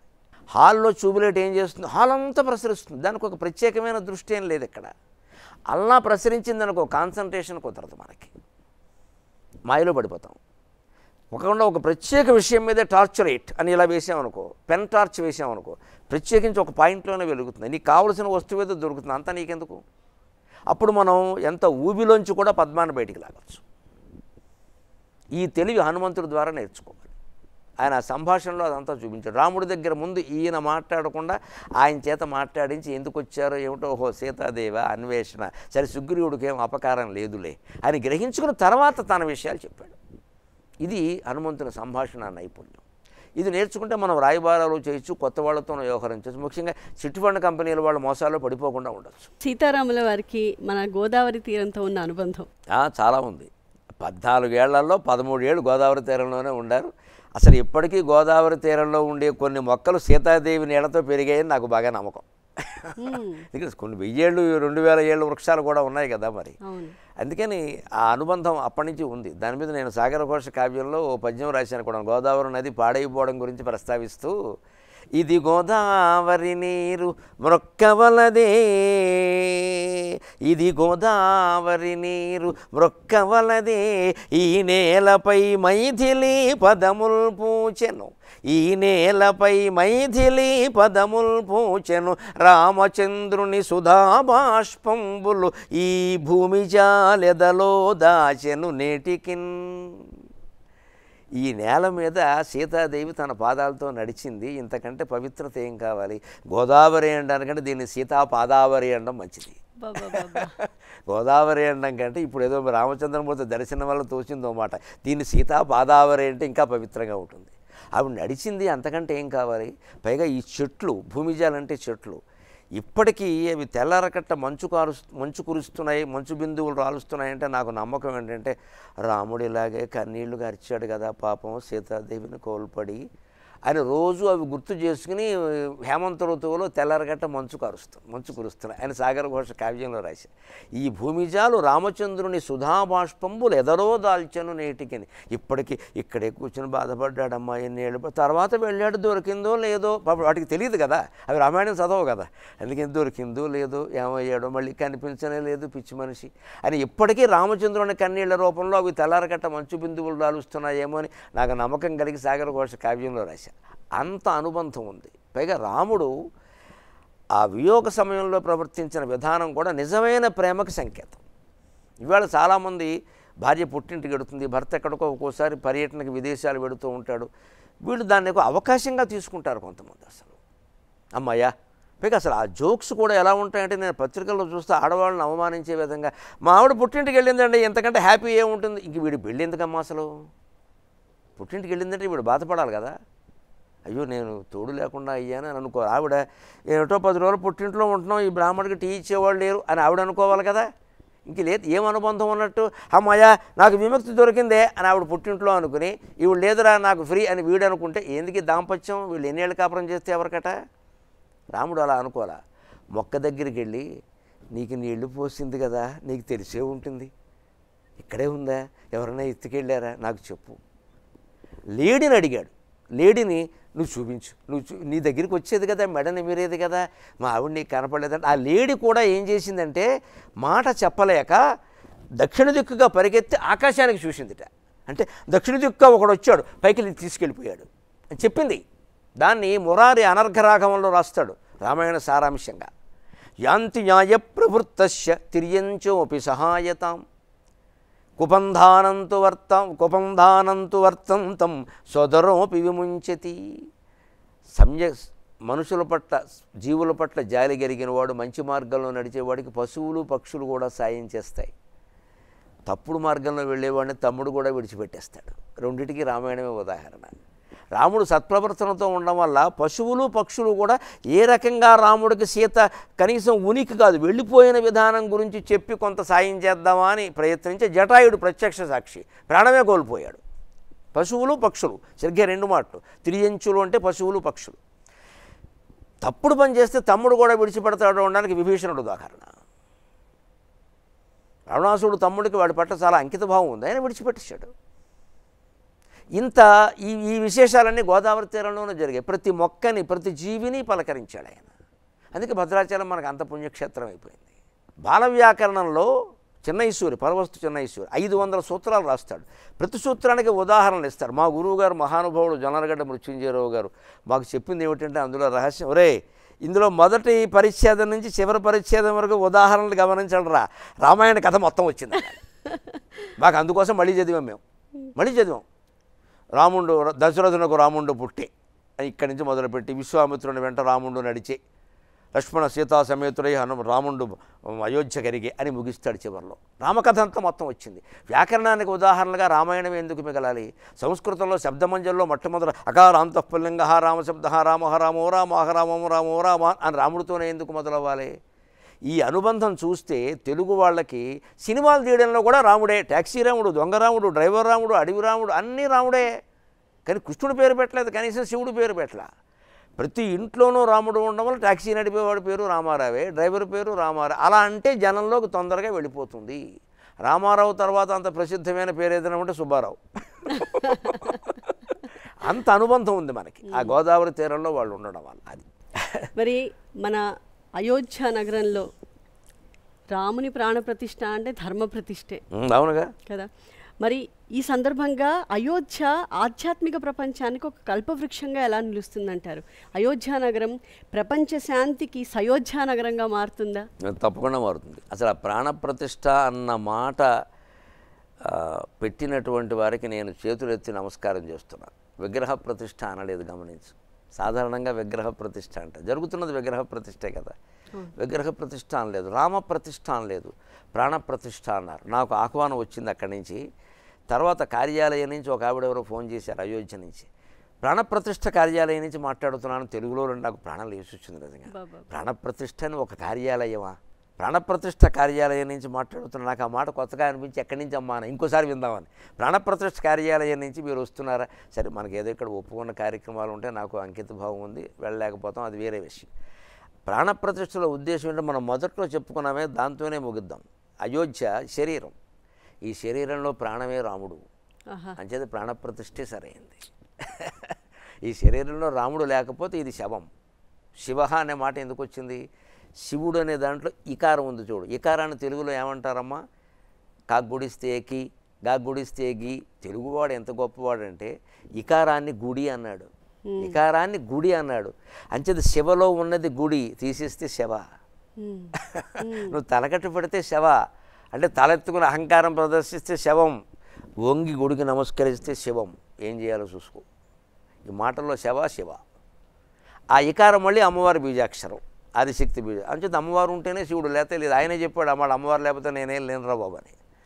ఆ ఇకారం ఉందే అది అది ప్రాణం. శవర్ణం అంతా శవంతో సమానం. అందుకే సంస్కృతం తెలిసిన విద్వాంసులు శకారం అనరు, శవర్ణం అంటారు. అకారం, ఇకారం, మకారం, దకారం అంటారు. షాని కారంతో పెట్టరు, రకరకాల అర్థాలు వస్తాయని శవర్ణం అంటారు. మా గురువులు మాకు అది కూడా నేర్పారు. మరి దేన్నైనా అనొచ్చు కానీ దీన్ని అనకూడదా, శవర్ణం అనాలని చెప్పేవారు. అంత ప్రత్యేకత ఉంది దాంట్లో. ఆ గుడి ప్రాణప్రతిష్ఠ జరుగుతున్నది. అంచేత ఖచ్చితంగా అయోధ్య కల్పవృక్షం అవుతుంది. కల్పవృక్షం ఏమిటి? విశ్వనాథ వారు తన కావ్యానికి, తెలుగు జాతికి తొలి జ్ఞానపీఠం అందించిన కావ్యానికి కల్పవృక్షం అని ఎందుకు పేరు పెట్టారు? రామాయణ మహావంశమనో రామావతారమనో ఇంకేదైనా పెట్టచ్చు, దానికే ఉంది. వృక్షం అంటే అది ఏ విత్తనం ఉందో ఆ రకమైన పళ్ళే వస్తాయి. వేప చెట్టుకి వేపకాయలు వస్తాయి, మామిడి చెట్టుకి మామిడికాయలు వస్తాయి. కల్పవృక్షం అంటే విత్తనంతో సంబంధం లేకుండా నువ్వేం కోరితే అది వస్తుంది. కల్ప శబ్దంలో తేడా అది.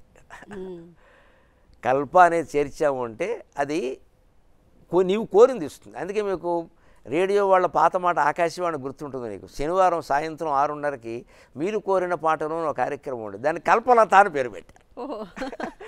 ఆ సమయానికి మా ఊళ్ళో ఒక్కటే రేడియో గుడి దగ్గర ఉంటే మేమందరం యువకులందరూ అక్కడ చేరేవాళ్ళం. ఇవాళ ఏం పాటలు వస్తాయో అని. ఏదో పాట చెప్పేవారు. మంచి పాటలు వస్తాయి కదా, అదే కోరిన పాట. మీరు కోరిన కల్పలత, మీరు కోరిన పాటల కార్యక్రమం. కల్పలత అని ఎందుకు పేరు పెట్టారు? మీరు కోరింది మేము ఇస్తున్నాం, మా దగ్గర ఉన్నది కాదు. ఇక్కడ పాత్రకారులు బూజుపట్టినవన్నీ తీసి దొలపట్లేదు, మీరు ఏది కోరితే అది.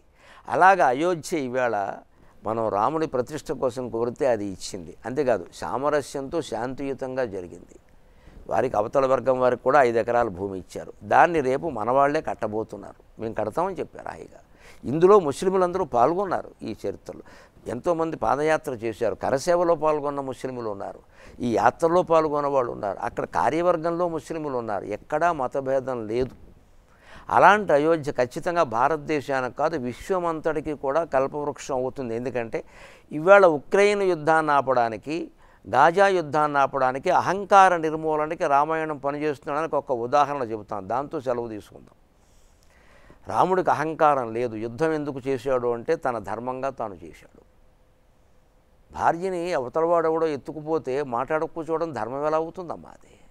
అది అహింస కాదు. అది అక్కడ ఏదో అహింస సిద్ధాంతాలు ఇవి అక్కడ పనిచేయవు, చేతకాంతనం అది. అందుకని ఆయన మొత్తం భయంకరమైన యుద్ధం చేశాడు. మామూలు యుద్ధం కాదు. లక్ష్మణుడిని కోల్పోవలసి వచ్చింది దాదాపుగా. హనుమంతుడు లేకపోతే లక్ష్మణుడు లేడు. అంత యుద్ధానికి ఆ చెమట పట్టేసి నానాయాతన పడినప్పుడు ఆయనకి ఒక్క దిక్కుమాలిన కోరిక ఇంత పనిచేసింది కదా అని సీతాదేవి మీద కోపం వచ్చింది. నన్ను మన్నింతురుగాక, ఎవరికైనా వస్తుంది. ఒక్క కోరిక, మాయలేడి నా ప్రాణం తినేసింది.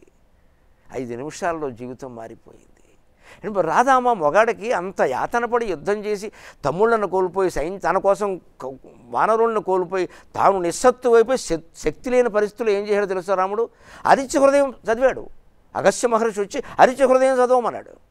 రావణాసురుడు అక్కడ నిలబడుతూ ఉంటే అప్పటికి 3 రోజులు యుద్ధం చేశాడు, వాడు చావలేదు. ఇంకా నిలబడి ఉంటే తతో యుద్ధ పరిశ్రాంతం యుద్ధ సమరే చింతయా స్థితం రావణం ప్రేక్ష్య అగ్రతో ప్రేక్ష యుద్ధాయ సముపస్థితం.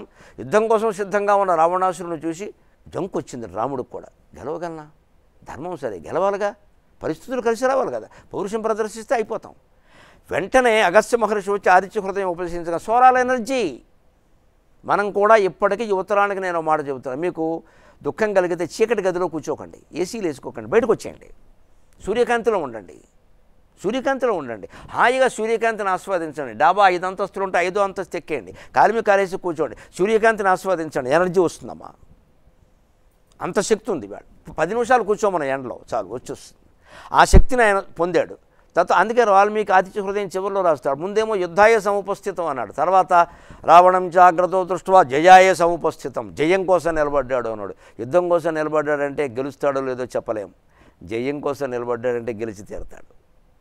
అంత శక్తి ఎక్కడి నుంచి వచ్చింది? తన నుంచి తాను సౌరశక్తిని తోడుకున్నాడు రాముడు. ఇవాళ మనుషులు తోడుకోవాలి ఆ శక్తిని. అంత యుద్ధం చేసినవాడు తర్వాత వచ్చి విభీషణుడు రావణుడు చనిపోయిన తర్వాత ఆయన శరీరాన్ని నాకు ఇప్పిస్తే నేను మా రాక్షస కులాచారం ప్రకారం అంత్యక్రియలు చేస్తానంటే రాముడు కన్నీళ్లు పెట్టుకున్నాడమ్మా. అంత మానవతామూర్తి. అదేమిటి మీ అన్నయ్య శరీరానికి నన్ను అనుమతి అడుగుతావేమిటి? నువ్వు చేసుకోవయ్యా బాబు, ఎవరు వద్దంటారు అంటే పాపం రాముడికి ఏమనిపించిందంటే నేనంత దుర్మార్గుల్లా కనపడుతున్నానా అనిపించి, అదేమిటి మేము ఎలా కాదంటామంటే అదేం లేదు, మామూలుగా జంతువులను చంపితే హక్కు చంపినవాడుకు ఉంటుంది కదా, యుద్ధమేనా అంతే కదా, అందుకని నీ అనుమతి తీసుకుంటాడు రాముడు అంటాడు. అప్పుడు గొప్ప మాట, ప్రతి భారతీయుడు గర్వించాల్సిన మాట. మరణాంతాని వైరాణి నిర్వృత్తం న ప్రయోజనం గయతామధ్య సంస్కారక మమాప్యేష యథాతవా. ఎంత గొప్ప వైరమైనా విభీషణ మనిషి మరణించడంతో మరిచిపోవాలి. వీళ్ళు ఫ్యాక్షనిజంలో ఉన్న వాళ్ళందరికీ పాఠం రామాయణం. వాడు కొడుకుని చంపాను, వీడు కొడుకుని చంపాను, వీడు కొడుకుని చంపాను. ఎన్ని తరాలమ్మా ఇది? ఎక్కడో అక్కడ ఆగద్దా? ఆడాళ్ళందరూ ఎంత గర్భశోకంతో బాధపడుతున్నారు, మంగళసూత్రాలు తెగిపోయి పిల్లలు చచ్చిపోయి. ఎందుకు ఈ ఫ్యాక్షనిజాలు ఇప్పటికీ మన ప్రాంతాల్లో ఉన్నాయా లేవే? బాధపడుతూ వాటి మీద సినిమాలు కూడా వస్తున్నాయి. ఎందుకు ఇది? దానికి రామాయణం చెప్పింది ఏమిటి అంటే అవతల అతను చనిపోయాడు, ఇంక వదిలే ఆ విషయాన్ని, ఇంకా పెంచుకుంటామేంటి? మళ్ళీ ఇటు నుంచి మళ్ళీ అటు నుంచి ఎన్నిసార్లు ఇది? ఈ అంత్యాక్షరికి ఎప్పుడైనా సెలవు ఉండాలో వద్దా? అందుకని మరణాంతాని వైరాణి చాలా గొప్ప మాట ఇది. ఎంత గొప్ప వైరం మనకు ఎవరితో ఉన్నా ఆ మనిషి చనిపోయాడంటే వెంటనే వాళ్ళ ఇంటికి వెళ్ళి అమ్మా ఏదో దిక్కుమాలిన కారణాల వల్ల నీ భర్తతో విభేదించాల్సి వచ్చిందమ్మా, నీకు నేను అన్నగారిని ఉన్నానమ్మా, నీ భర్తను నేను తెచ్చి ఇవ్వలేను, అన్నగారిని ఉన్నాను నేను, నీకు ఏం కావాలన్నా చెప్పమ్మా, మా పుట్టింటికి రా తల్లి అని అంటే ఆ ఇల్లాలు శాంతించదు. వెంటనే ఇంక ఈ తగాదాల సమస్య దానికి రాముడు చేసి చూపించాడు. అని చివరిలో ఏమంటాడంటే నువ్వు నీ ఆచారం ప్రకారం చేసుకొని మమాప్యేష యథాతవా, రావణుడు ఇక నుంచి నీకు కాదయ్యా నాకు కూడా అన్నగారేమ్మా. భారత జాతీయ నాయకుడు కాదు రాముడు, విశ్వనాయకుడు. అయోధ్య విశ్వానికే రాజధాని. నీకు కదయ్యా నాకు కూడా అన్నగారు. భార్యని ఎత్తుకుపోయినటువంటి దుర్మార్గుణ్ణి, కూరలోకి వండుకు తింటానని రాక్షస స్త్రీల చేత బెదిరించినటువంటి దుర్మార్గుణ్ణి నాకు అన్నగారు అన్నాడు. మా ప్రాణం పోయినంత మాత్రం చేత అయిపోయింది. ఆ శరీరానికి మధ్యలో శత్రుత్వాలు ఉంటాయి, ఆత్మకు అవి ఉండవు.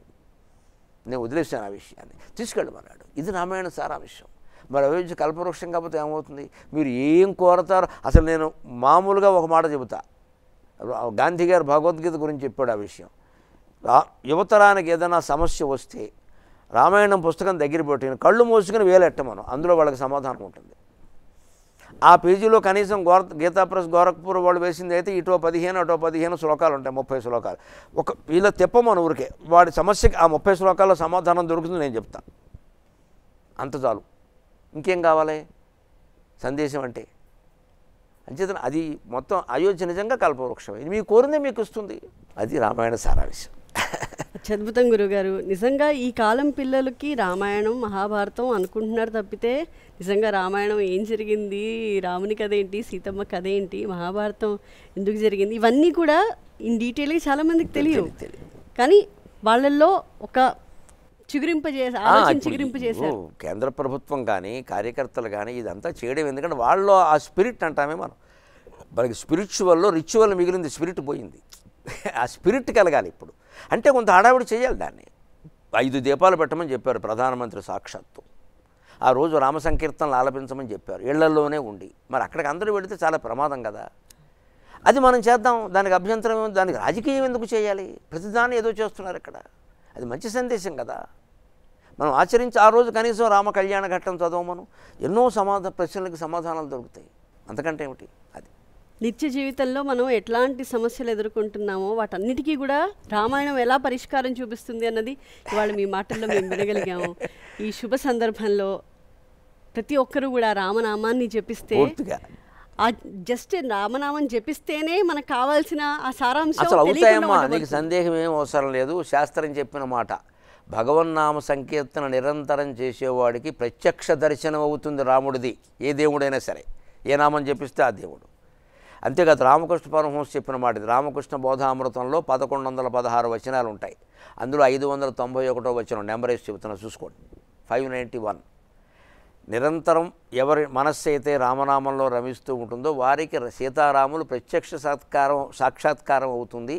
ఇంకా ఏ సాధనలు అవసరం లేదు, అన్ని సంశయాలు వదిలిపోతాయి అని రామకృష్ణ పరమహంస చెప్పాడు. అంతకంటే ఎవరు చెప్పాలి మనకి? అంతే. నామస్మరణ అంత గొప్పది, అది చేయమన్న చాలు. ఇవాళ యువతరం ఊరికే అది వచ్చింది ఇది వచ్చింది ఫేస్బుక్లో పెట్టి దానికోసం ఏం వతకద్దు. నువ్వు రామరామ అనుకుంటూ కూర్చోవచ్చోట. అరగంట మానకుండా చేయమనండి. పొద్దున్న అరగంట, సాయంత్రం అరగంట. నేను చెప్తున్నాను, మీ ఇష్టదేవాన్ని పొద్దున్న అరగంట, సాయంత్రం అరగంట ఒక్కరు ఏకాంతంగా ఉండండి. ఎవరు పక్కన ఉండక్కల్లా. నాటకాలు వద్దు, చేయండి. 6 నెలల్లో మీ జీవితంలో అద్భుతమైన మార్పులు జరుగుతాయని చెబుతున్నా. భగవన్నామస్మరణ అంత గొప్పది. వీళ్ళ అన్ని సమస్యలకు పరిష్కారం అది. ఆ తారక మంత్రాన్ని నిత్యం మనం పఠించి ఆ సారాన్ని వంటబట్టించుకుని ఆచరణలో తీసుకురావాలి. అది మనకు కావాల్సింది. మేము కూడా చాలా ధన్యవాదాలు తెలియజేసుకుంటున్నాం గురుగారు, చాలా విశేషాలు మాతో పంచుకున్నందుకు. నమస్కారం.